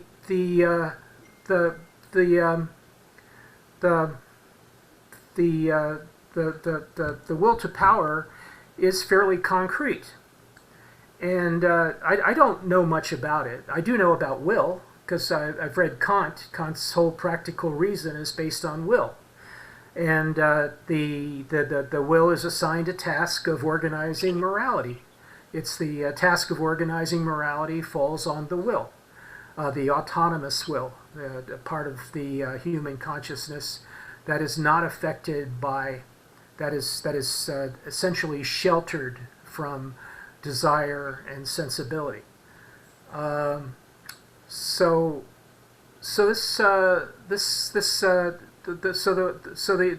question of will is fairly concrete philosophically. It's been discussed a lot, and especially by I believe Mr. Schopenhauer, who somebody mentioned. So the will is generally considered concrete, but it's personal, it's individual. Now, there's a dream, right? This idea that you synchronize wills, and that's the principle behind fascism. In fascism, all the wills of all the individuals that subscribe to the philosophy synchronize their wills, partly through their religion, partly through their allegiance, their honor, and so forth, their values, morals, and they synchronize their wills with a leader, and that's the principle. That's the prime principle of fascism, according to Mussolini. So the will it does have a significance when we're reading Nietzsche, who is discussing the existence of nihilism, and that wants to be the harbinger of the rough road ahead in the nihilistic universe called Earth. I'd like to add that for Nietzsche, will is prior to this business of truth and falsity. It's mystical and opaque, and it comes before understanding, and it comes before language. So it's kind of like a tar that you can't penetrate it with your understanding and your cognition, and it's behind you and underneath you. It percolates up into your activity, but by that time it's too late. So will is something that's outside of this whole movement of understanding and truth, and will's real interest is in dissimulation. I mean, the whole primate personality is designed to trick others and to hide, and even hide from itself, right? This is Freud in a nutshell. That's what will does. So will is not, it's not an item inside the vocabulary of understanding. Oh, and Benjamin talks about this. So if you're interested, if you like these emergence systems, and I think we're attracted to study, in Jewish mysticism, you have this tree of life in Kabbalah, and if you look at it, and actually multiple systems have this, will is prior to understanding, and they make a big deal about this. So you have will, which is kind of like the power that drives things, including the construction of a nervous system that can talk about truth. And then you have the construction of language with the ability to compare. And then you have items of vocabulary inside your life world, your world of understanding. Will is something that's way, way behind all that stuff. It's kind of like asking an actor in the play to talk about the thoughts of the author. It's something that's completely outside accessibility. So they talk about the abyss in Jewish mysticism. Once you're able to penetrate past will, you're in deep, deep trouble because you've lost your faculty of understanding. Because when you talk about things and map them out and ratio them and try to understand them, it's because you're trying to satisfy a certain urge. And the urge may not be the urge to actually know things, but there's an urge that's kind of like a cognitive urge. But the urge is before the cognition. So will can never be in front of cognition or in front of understanding as an item that it masters. It's the subconscious. So it's interesting, Scott, because that's exactly anti-Kantian, which is good, because we read Kant and we think bullshit. So the it's not anti-Kantian. But the other point of view is that the will is want. That will is, you want something to happen. You want the food to appear in front of you. So that's the will. The will is wanting the food on the table. That's the will. So, so Kant seems to be, in a way, on the right track. Then he says that the will is something descriptive. So that, in other words, you get to morality by using the will and describing what you will. So once you describe what you will, then you get a description of how the food gets to the table, so to speak. But he's talking about practical reason, the purpose of practical reason being to groom morality. But reason is already in place. You've already decided that you want that universality is a principle before you start using desire to determine whether a principle is universalizable. Like Nietzsche says, you've already decided to make that your principle. What Nietzsche is talking about is what kind of person would already have that interest in universalizing. And I think, do you know the example of the corpus callosum patients, the ones that get their brain cut in half? Mm-hmm. And they're absolutely certain about what they're willing. So you're talking about what kind of food you want on the table, all this stuff. The last person you want to ask about what they're really wanting is the patient, right? Because we're constantly deceiving ourselves. People are always saying that they really want to do this and that, and they're full of it. What you're saying is talking about the hidden will that is disturbing and that we don't want to admit to. So what we'll do is we'll propose and we'll announce our intention that our intention is a false will. I mean, you're familiar with people deluding themselves even about their own interests. So Nietzsche says. Can I? Go ahead. Is anyone else on my side that I don't want to admit to anything that I can't that can't be seen. You know, the will is essentially at least seen, you know, intelligibly. So I For Schopenhauer, that he uses the word blind to describe it. It's absolutely unknown. It's Yeah. like the noumenal. Kant calls it the noumenal. Right. Okay. So you know, that's another concept in Kant. You know, probably the one I have the most desire to obliterate. But you know,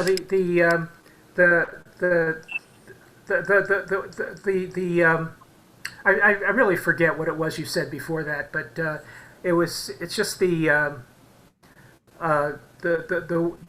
will is not wanting something is not something spiritual. Wanting is part of human life. Wanting is part of, and it's not just simply desire, at least not from Kant's standpoint. He rules out desire as part of wanting. So in other words, it has to move beyond that and become autonomous in order for it to actually be incorporated into the will. And Schopenhauer, somebody's friend, you know, is complete, says that he's completely with Kant on that.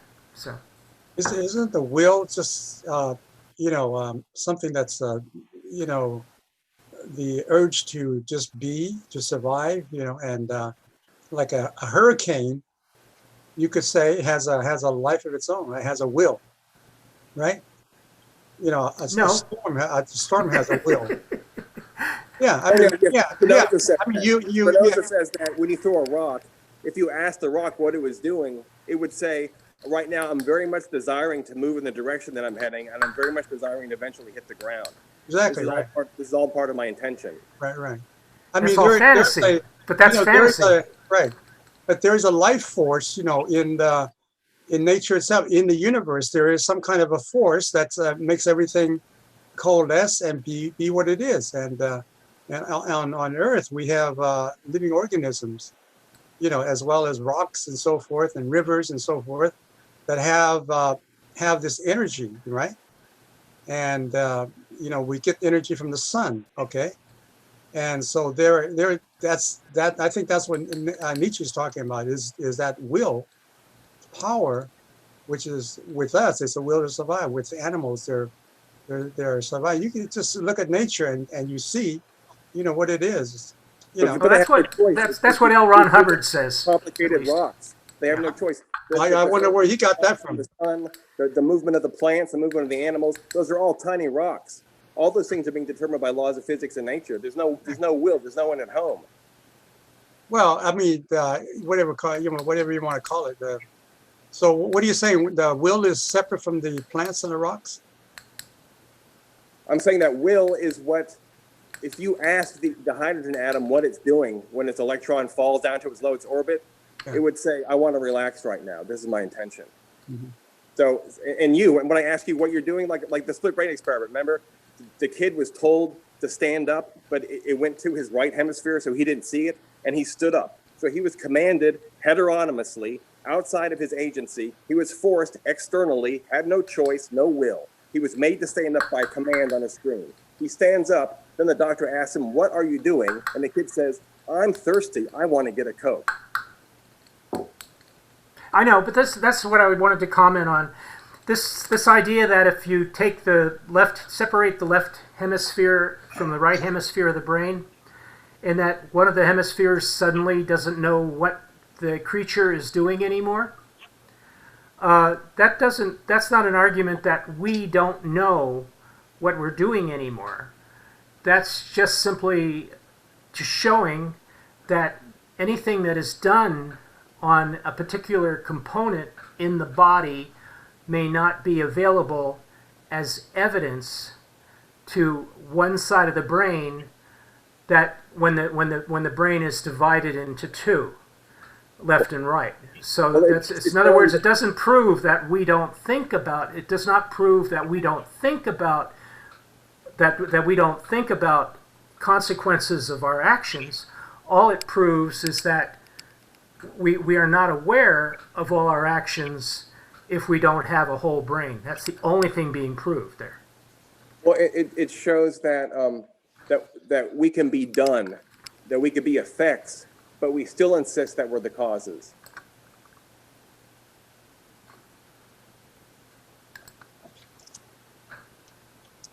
The brain is very quick to take credit for agentive causality over its own actions when it's not the agent that's causing it. And if that can happen once, it can happen forever. But possibility once is a necessity forever. So I mean, these people routinely, and post-hypnotic suggestion, you could never convince the person that they're acting out of post-hypnotic suggestion. They're certain that from the time of the Big Bang, they always would have wanted to eat an apple right now. It's there. It's clear to them. That's kind of a controversial subject, I think. I don't think that, I'm not going to say that hypnotism has never existed. I'm just saying that hypnotism is a subject of which there are multifarious claims, you know, that have been made over history, only some of which may be true, other things may be fabrications. That's true. Yeah, I'm sorry, I shouldn't have. I'm one of these people that don't tend to trust hypnotists. I don't trust hypnotists just because I've been in the audience when someone on stage hypnotized 20 people at once, seemingly effortlessly, with one command, and so it was kind of like, well, wait a second, this is not something real. This is something that is being rehearsed and staged, obviously. Yeah, I shouldn't have brought that up. I should have stuck with the split brain. Sorry about that.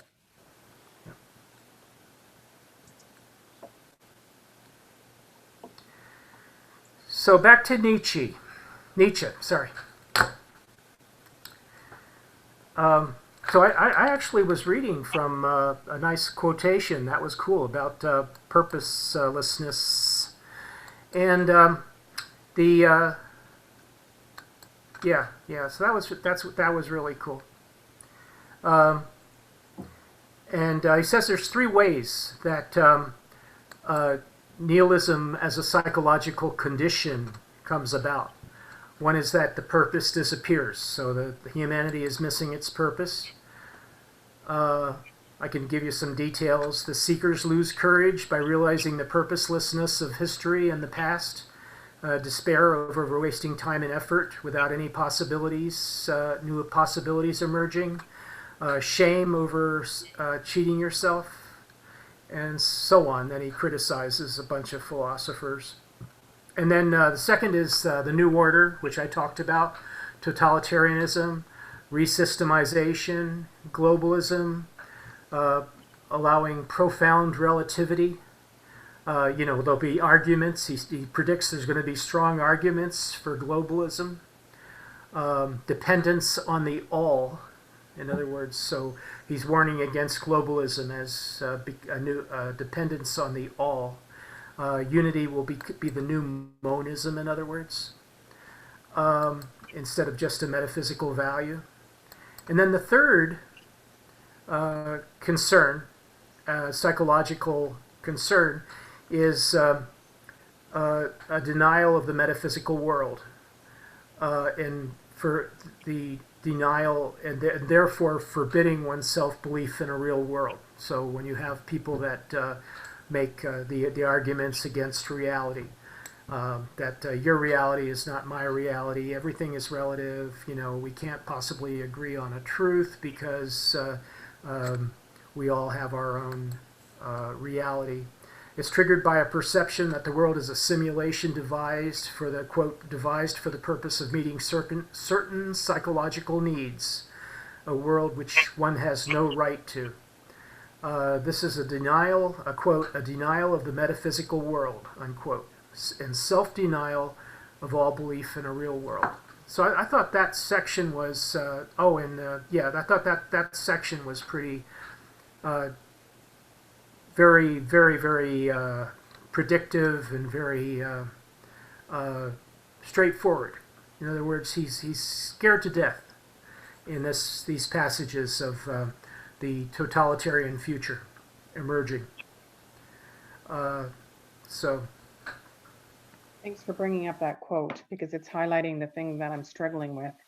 this idea. Yeah, that wasn't all a direct quote. That was just my hodgepodge of notes. I apologize to anyone who is offended by my reading. Yeah. Oh, okay. The one point is that idea that he's basically saying that it shouldn't be all relative. There's a concern with it all being relative, that, well, we can never, my truth is always going to be different than your truth. So there is a belief in more of a fundamental truth. Yet I can't see how he believes people come to that if there isn't a subjectivity applied to our understanding of the world. That we're not to rely on sort of prescribed items, and it's a journey. Perhaps something like what Lauren said is that maybe it's the journey in itself, and we never do achieve that full certainty at any given time. So it might be one of those kinds of situations, but I'm just feeling like the path that he's outlining is a subjective one, where we're looking at our circumstance and finding the truth within that circumstance, which would be contrary to the other point that you mentioned, James, that he seems to also believe that we can't have our individual truths, that there is a greater truth. Yeah, I don't think there's I don't think that I don't believe personally in a ranked truth. You can rank evidence, you can rank facts, but there's only kind of one truth. Not that the truth is known to all.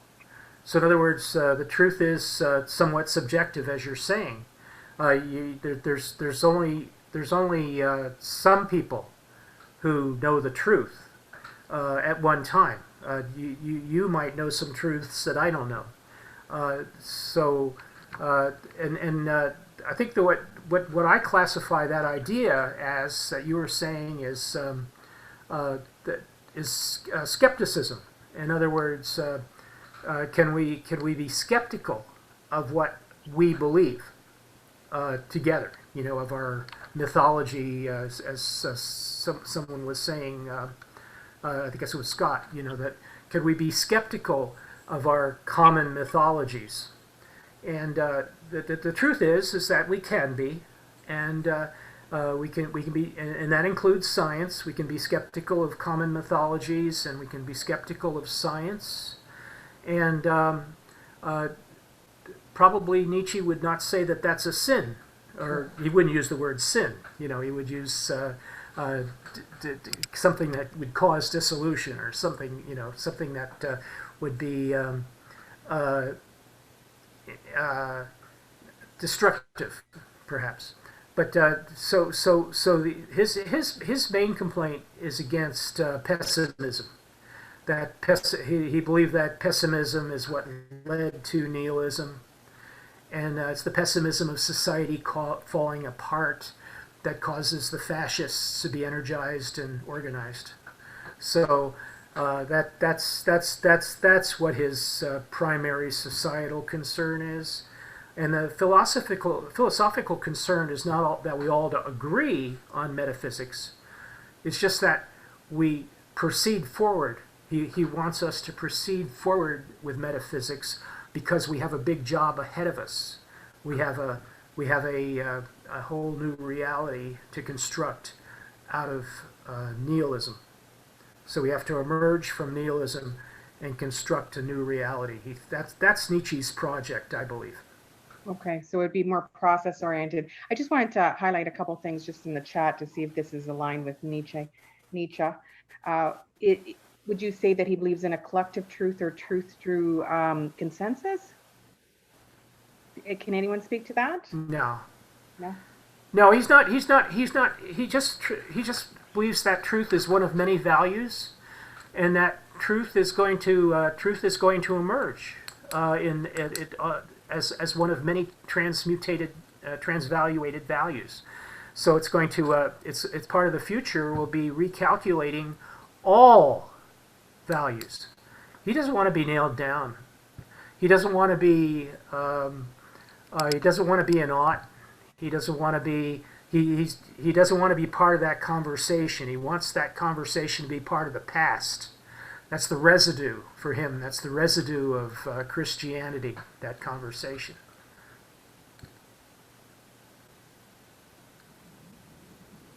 That's putting it a little too bluntly, but go ahead, Shauna. What do you think? I'm still trying to firm things up, but yeah, I'm getting a sense it's more process oriented than Yeah, necessarily. becoming. Yeah, Becoming.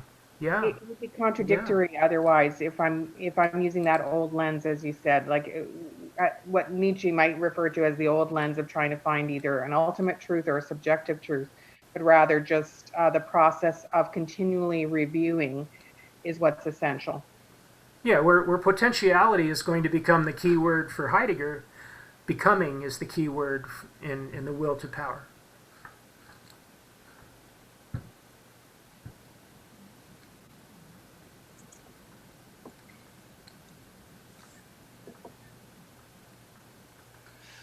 Well, if everything were subjective, we'd be in a lot of trouble because nobody would understand anybody here. You know, we tend to laugh at the same jokes. We tend to agree on a common language. So things are not as individually subjective as we may think they are. However, just as our DNA may only be 3% different than an ape's DNA, some of us having more DNA in common with apes than others, I'm sure. You know, we do have to say that there has to be some common subjectivity or objectivity, or this would all be a Tower of Babel. And nobody would understand what I'd say, which I wouldn't blame you because I don't understand what I say. But no, I think you get the meaning. That's what reading Kant is like for me. When I read Kant, I'm kind of like, holy shit, how does anyone know anything? And he's trying to convince us that if we take this very, very careful path through 4 categories and, you know, three kinds of reasoning, and the dyadic nature of knowledge, we will finally at the end of the book agree with him, and you know, it's a wonderful, wonderful philosophy, but almost completely incomprehensible, and it creates the idea of a thing in itself, which of course is absurd. So that sets up a lot of the philosophical future. Yeah. So I mean, what you're saying is absolutely true, Lawrence. I'm just saying that, you know, a lot of work was done on this, and it did create the kind of like a mental breakdown of philosophy in Kant. You know, that we had to, which after Kant, some philosophers realized, especially Schelling and Hegel, that the only way forward was to become phenomenological, and to measure progress through using and nature through phenomenology. So. And derive your facts from that.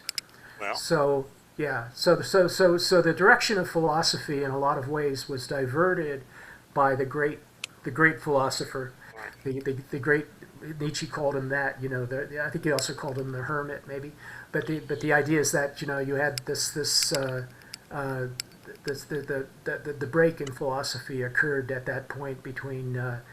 Kant, who gave the credit back to David Hume, gave all the necessary credit back to David Hume in a very polite way, and then sort of charted a new way forward, which was impossible in itself. Well, that was his Copernican revolution, and Nietzsche had his Copernican revolution. There's a lot of Copernican revolutions going around. But in a way, it was like a 2-stage revolution. You know, in other words, Nietzsche became actually a cannonball that took 100 years to bear fruit. That's correct. Yes. Yeah, I mean, not Nietzsche. Kant. Well, Kant and Nietzsche, they took a while. I think they're more. I think they're more popular than ever. That's true. Yeah. Yeah. Nietzsche. Kant is coming back, which is really strange, but yeah, he is. Did he ever leave? He's a perennial. Well, Kant is a perennial philosopher. He just keeps kind of like coming back and bothering us again. Yeah. But I accept Hegel's you know, and criticism of Kant. You know, that the thing in itself is an absurdity. So I've always accepted that point of view. Maybe it's like just one of my many prejudices, but you know, take it or leave it.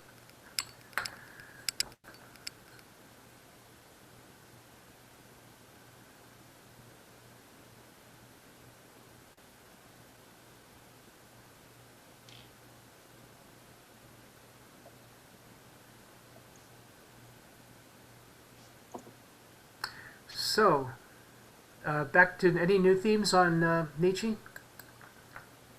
What other books did he write? Well, Genealogy of Morals is the one that I'm most comfortable with. Yeah. I'm not all that comfortable. You want to synopsize that? Are we going to do it later? I could synopsize it, but David? Which one? Genealogy of Morals, or at least allude to it in the future? I do. Yeah, I think we are going to cover that one in the future. Okay. Just Coming Attractions, it talks about a master and slave morality, and it does have the classic transvaluation. I got my glasses fixed, my mouth isn't working. Transvaluation of values. So you'll see that there, and what's good becomes bad, and what's bad becomes good. It's a very entertaining piece of work. Cool. Yeah, he's confusing in his own way. That's why I like this. The Will to Power. The Will to Power is possibly more straightforward than a lot of his books. Some of his books I found were like hodgepodges of anecdotes, or not anecdotes, aphorisms. Yeah. Yeah, and then in the Will to Power, he seems to be progressive. He's progressivist, and he's progressing through themes from one level of insight to the next, which is makes it a very powerful read, I think. At least the first chapter, again, the first chapters of it.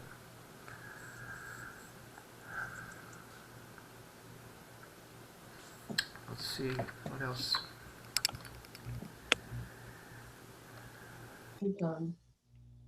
That was really he does list the advantage of the Christian hypothesis of morality. Is anyone interested in that? Yeah, there's some things to say on morality. Let's go ahead and read those. I'll read through my notes on that. It's interesting. Here's an interesting reference. Almost that the highest values lose their value without purpose. So in other words, there's no purpose for the highest values being deprived of value, but yet they have been. In culture, perhaps he's talking about, or in the mind of mankind, having become, in the human mind, having been stripped of any horizon, man becomes transparent, which doesn't sound bad to me, but having lost the right to morality, the divine, or any transcendental object whatsoever, and becomes convinced that life is absurd. So he's presaging absurdism, which became important in the 20th century as a kind of like a side-by-side with existentialism. People blame existentialism for absurdism, but it's predicted here by Nietzsche. What advantages did the Christian hypothesis of morality offer? A, it bestowed an intrinsic value upon men or women in opposition to their eternal insignificance and subordination to chance. So in other words, Christianity gave men and women intrinsic value. B, the perfection of morality, and likewise the juxtaposition of freedom, justified world suffering and evil, with evil itself gaining in meaning. So it tended to elevate evil, which hadn't been really considered as important before. Evil was kind of like touch and go, like somebody in high school stole 50 cents from me. I remember that to this day. C, the assumption of absolute knowledge of values granted people perceptivity. So having absolute knowledge, believing in absolute knowledge, gives you adds perceptivity to individuals. And then D, prevention of self-despising, self-annihilation,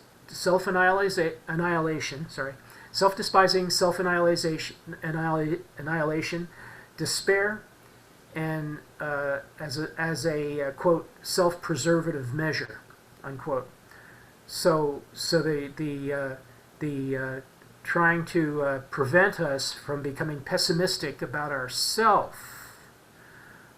Christianity for Nietzsche did that. In short, morality was in summary, the morality was the great antidote against practical and theoretical nihilism. So he believes that nihilism was always available as a alternative to humanity, but that Christianity set itself up in such a strong way, and such a strong alternative to nihilism, that it gave people a sense of self-esteem, a sense of perception of meaning, and a feeling of cosmic significance, and purposefulness in living out their lives. So I thought that was kind of like an interesting, that kind of like point of view. He also believed that morality itself is transparent. So he really believes in morality. In its truthfulness, it exposes its teleology and its interests in prolonging the fallacious infinite regress. So this happened to me when I was in school. I was in elementary school.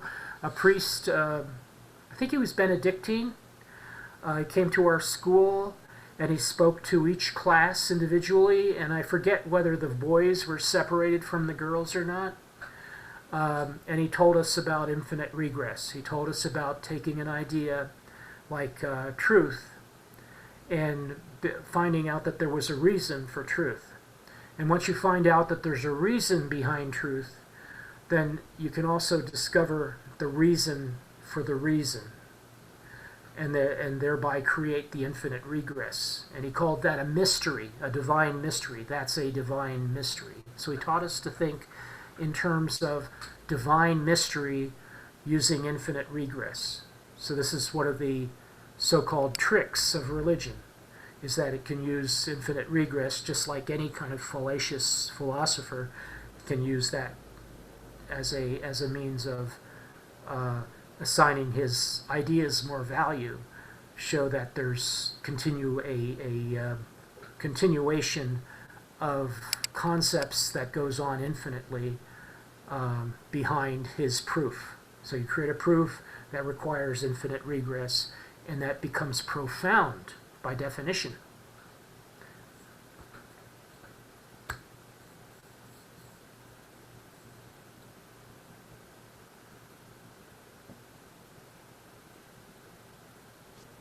So Nietzsche was profound.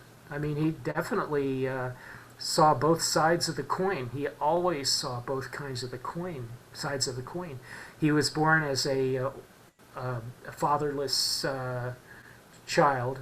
I mean, he was born with a father, but apparently his father died young, who was a Christian minister. So he was born in a Christian family of women, and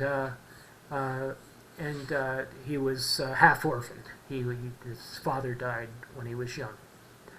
So he had that gave him that characteristic of profundity which many orphans have. In case nobody's noticed, like Johann Sebastian Bach was an orphan. Albert Schweitzer was an orphan.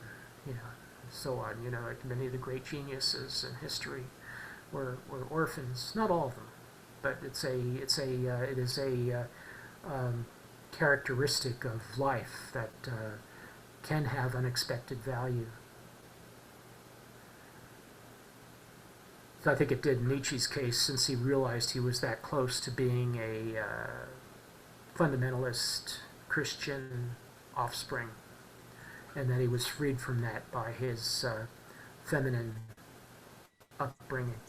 Well, I don't know about that, but I will say that in Genealogy of Morals, you asked about it at the very beginning. He says, look, I used to attribute morals to God, which, by the way, quite a few people did, including Kant eventually.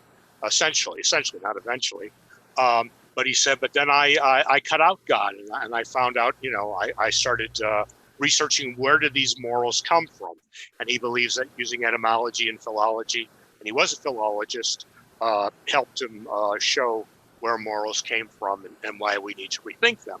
Remember, we need to rethink everything because now God is dead And to use the professor that we heard today, our coordinates are gone. So the rug's been pulled from under us, and now we have to get up, dust ourselves off, and sort of start all over again. Pull ourselves up by our bootstraps.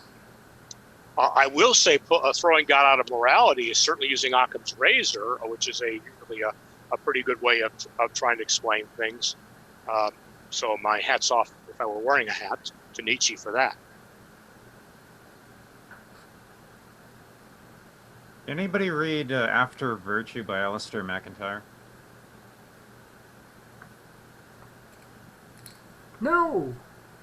Sounds interesting. It was an interesting read, yeah. It's worth reading if you want to get around to that sometime. After Virtue by Alistair McIntyre. It was a meetup actually just I think a month ago. Can you highlight some of the best parts in your opinion? Well, the main thing I want to bring up is when he had a criticism of the concept of how we consider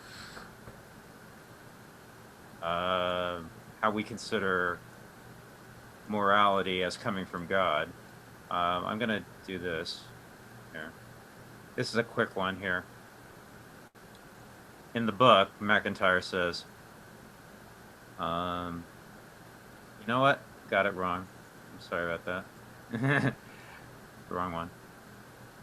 I was thinking that is so brilliant, keeping memes of your favorite quotes of great authors. I mean, here we go. Got to hand it to you, David. Yeah. Here we go. Okay, I got the right one now. Yeah, it's kind of here we go. All right. So this one in the book, McIntyre says, on Kant's view, it can never follow from the fact that God commands us to do such and such that we ought to do such and such. I'll say that again. On Kant's view, it can never follow from the fact that God commands us to do such and such that we ought to do such and such. In order for us to reach such a conclusion justifiably, we would also have to know that we always ought to do what God commands. But this we could not know unless we ourselves possessed a standard of moral judgments independent of God's commandments, by means of which we could judge God's deeds and words, and so find the latter morally worthy of obedience. But clearly, if we possess such a standard, the commandments of God will be redundant. Thank you. Well, that's exactly what Kant viewed. That's exactly what Kant thought. Yeah, so that's good. Yeah, that's true. If anybody wants to know what Kant thought about God's relationship with morality, that pretty much nails it. Yeah. That God gave morality to man, but that it was left to man to create the redundant proof of how morality can be created by human will alone. Is the good act good because God says it is, or does God say that a good act is good because it's actually good? Kant would not say that. He would not go along with that. He would just go to church and leave it there. You know, I mean, the idea is that he was not he wasn't challenging religion. He actually had books on religion, you know, on the correspondence of religion with modern thinking, but he didn't he didn't believe that. He believed a good act was good because the standard of mankind would agree with the act. He didn't believe that good and bad had to be judged by God, and certainly if they do, that we would not have access to that judgment. So he was trying to create a rational alternative to conceptualizing moral truth through revelation. So on one hand, you had moral truth. You know, the priest says, "I said so." That's why. So you had the moral truth through revelation, but then you had moral truth as defined by the will, the common will of mankind. And how do you know the common will of mankind? You project it from your own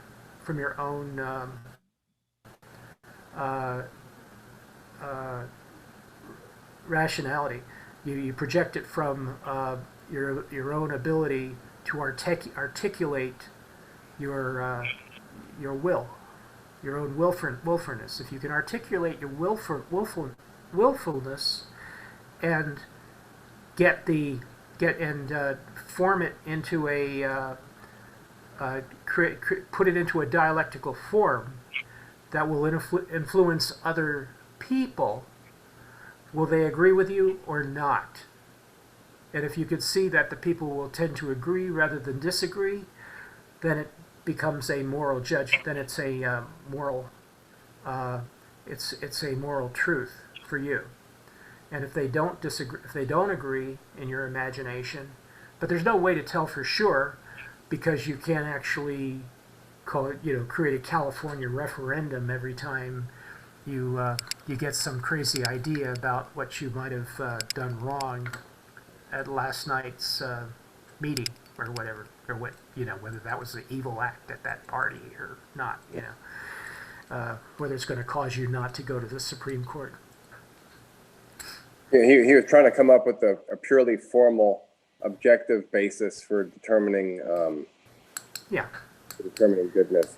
But like you said, he's using spectacle reason, the combination of spectacle reason and you might ask Charles Manson what should be universalized, and he would think, well, being the biggest badass on the block is what I want. I really do want everyone to be that way.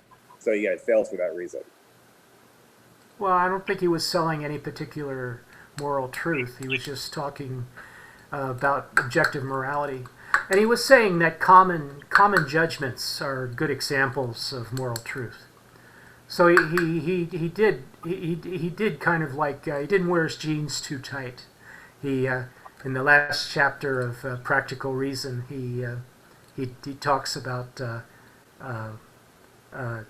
people at table talk. He talks about table talk and how people make judgments at the dinner table, and that's not so bad that they do that, So.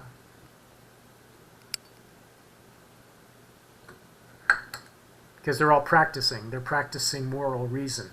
So in other words, for Kant, moral reason is everything. Revealed morality is not so hot because of this thing that, this quote that David was reading, that we can't really trust our investiture in God's reason, because we don't know whether we really agree with God or not. So we have to first find out if we agree.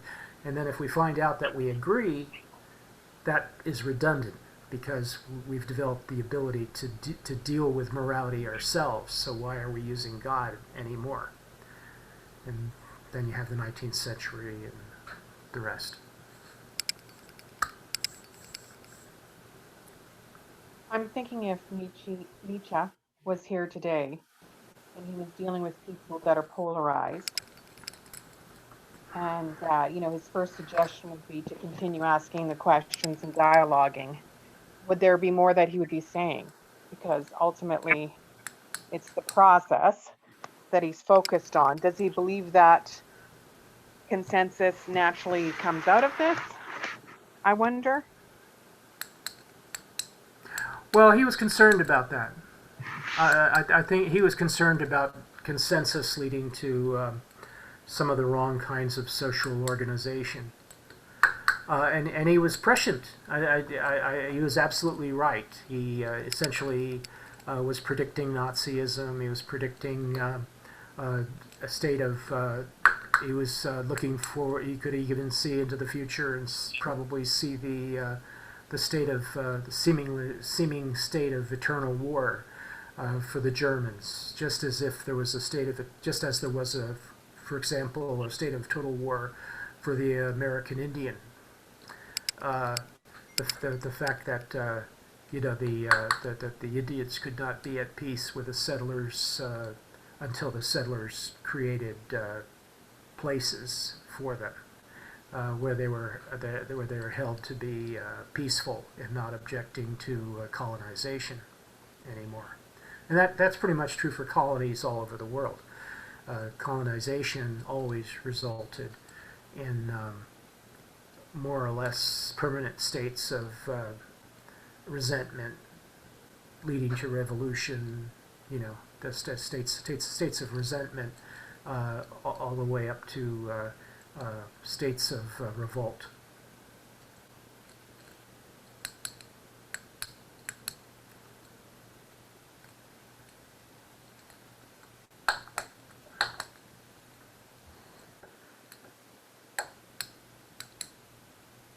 I put a link to Kenneth Smith's brief article on Nietzsche, if anybody wants to read that. Cool. It's not that long. You can read it very quickly. But it's a nice essay about Nietzsche.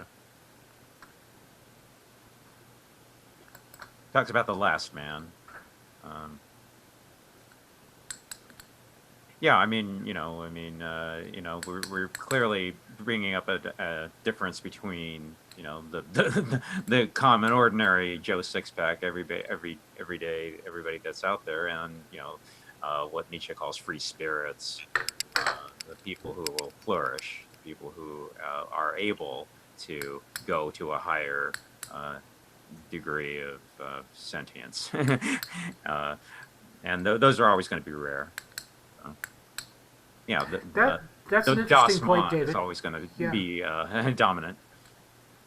Yeah, Nietzsche, in a sense, he does believe in the Uberman. Don't forget. So, since he believes in the Uberman, that's kind of like his riff on Darwin.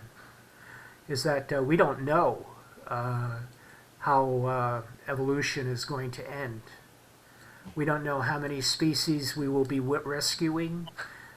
We don't know how many species we will not be allowing to. We will eliminate, even accidentally. He was quite aware that there had been extinctions at that point in history. I think that's even in Darwin himself. This kind of the control.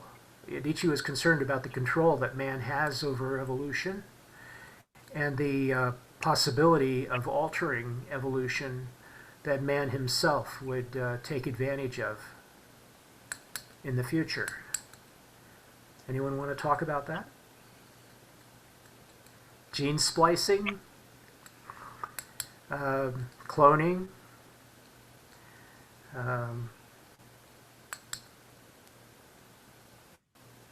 I think the Ubermensch has been blown out of proportion. I quite frankly, just as we had Plato and Socrates talk about the philosopher king, the Ubermensch was just another incarnation of this philosopher king, a man who is wise, knows quite a bit, can do quite a bit. I believe that it was perverted, and the term itself was bastardized by future generations. I find many people believe Ubermensch is an overman. It's a very intelligent man. It's not Superman, and it certainly isn't an Aryan who's wants to rule the world. But the concerns that he had that I was talking about, let's leave the Ubermensch alone. Okay. The concerns of interventionist biology by human science was very real in the will to power. So that was just one of the concerns that comes up. So it's okay to sort of like refute it. That's fine. I'm just saying that it was a genuine concern of Nietzsche's that the power that man has through science begins more and more over time to become determinative rather than merely experimental.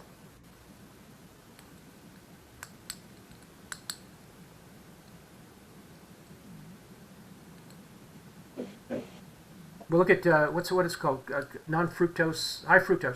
fructose corn syrup. That's a great example. Well, The idea that you can take an innocuous carbohydrate laden vegetable and turn it into something that's about twice as potent as any natural sugar. and causes fatty liver, by the way. Incredible. Yeah. Well, no wonder. So that, I mean, maybe that was his only concern. He's just afraid of HFCS. That's the only thing he was really concerned about, not the Übermensch. But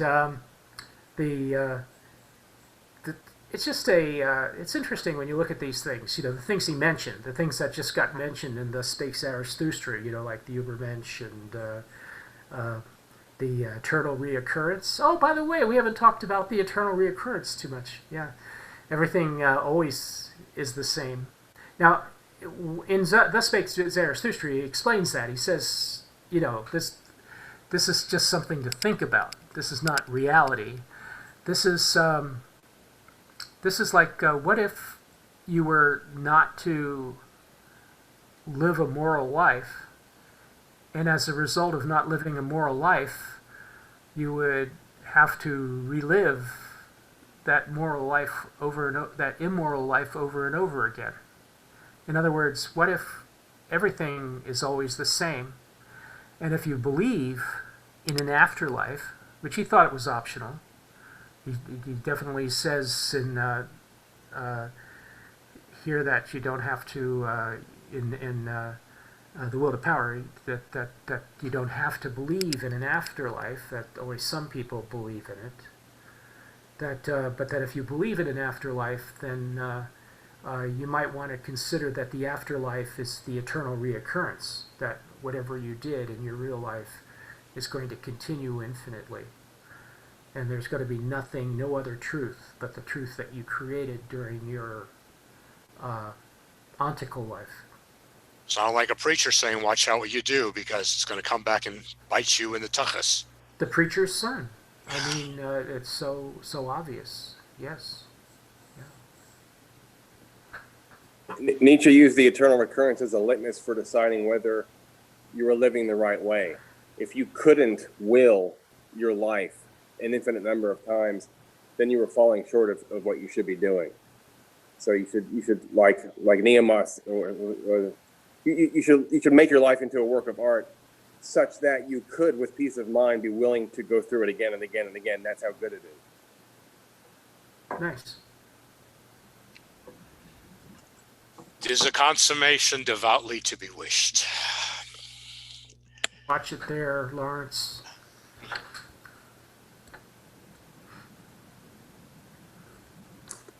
Yeah, it's very hopeful. I mean, you have the choice to make good choices in your life, to make sure it's a life that you would like to live again and again, if need be.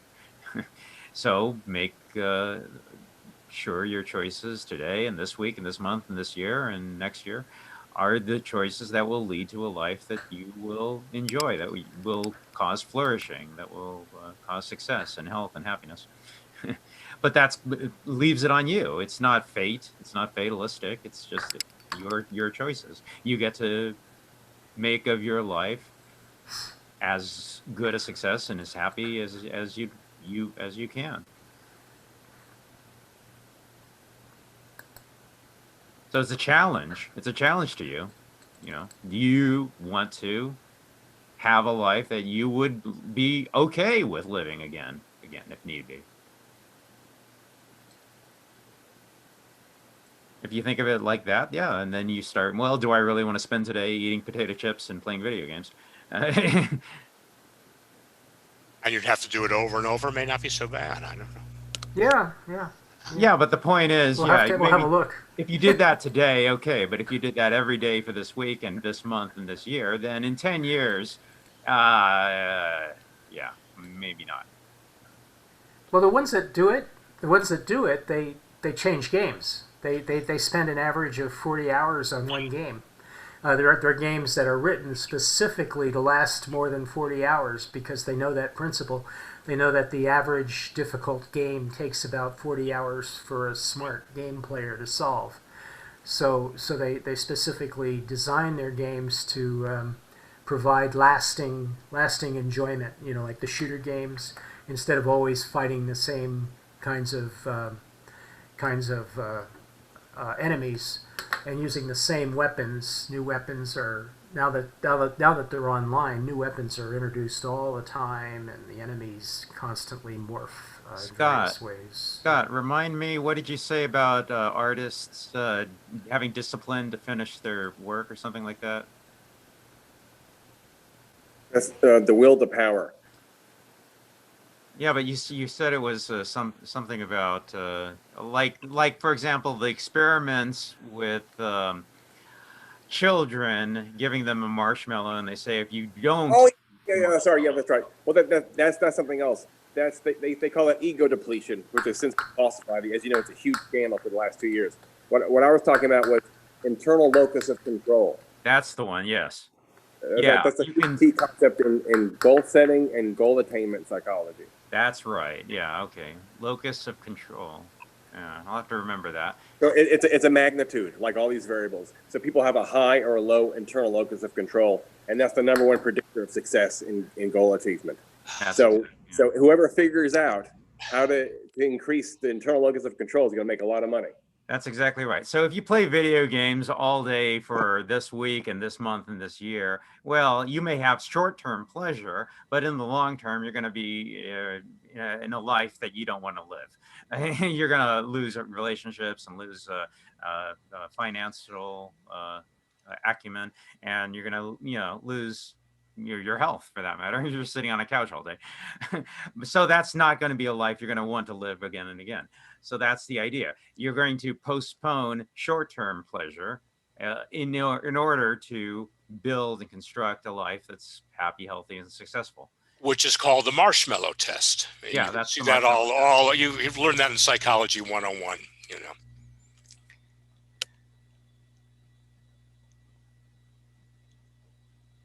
Yeah, it's a misunderstanding between short-term pleasure and long-term goal setting pleasure. So that takes some cognitive understanding of, well, if I do my work and today and this week and this month and et cetera, then I'm going to construct a life that I would rather have than lose my health, lose my relationships, lose my job, so on and so on.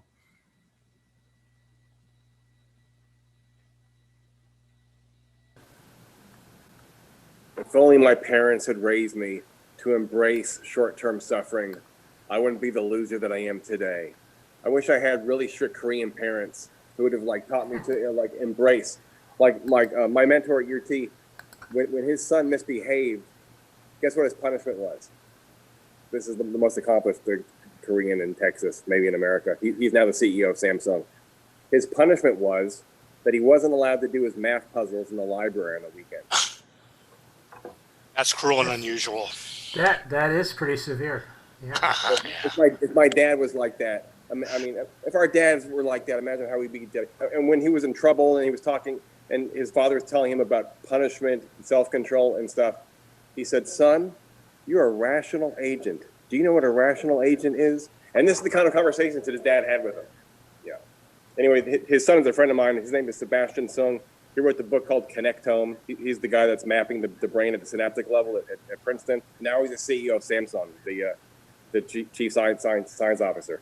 Anyway, I really wish I had Korean parents when I was young. Well, you're known by your friends, so you have good friends, so you must be a great guy. That's all I can say. Yeah, that's nice. Gentlemen, tomorrow's, and ladies, but I only see the guys right now. Tomorrow's a school day. So what's our next assignment? Actually, I did post. You guys are young. You can stay up all night. I can't. I'm old. Yeah, I actually have posted already week 2 next Monday, and with the 2 new lectures. And it's next Monday, right? Next Monday? Next Monday, yeah. I think this will be a lot shorter than the Heidegger run.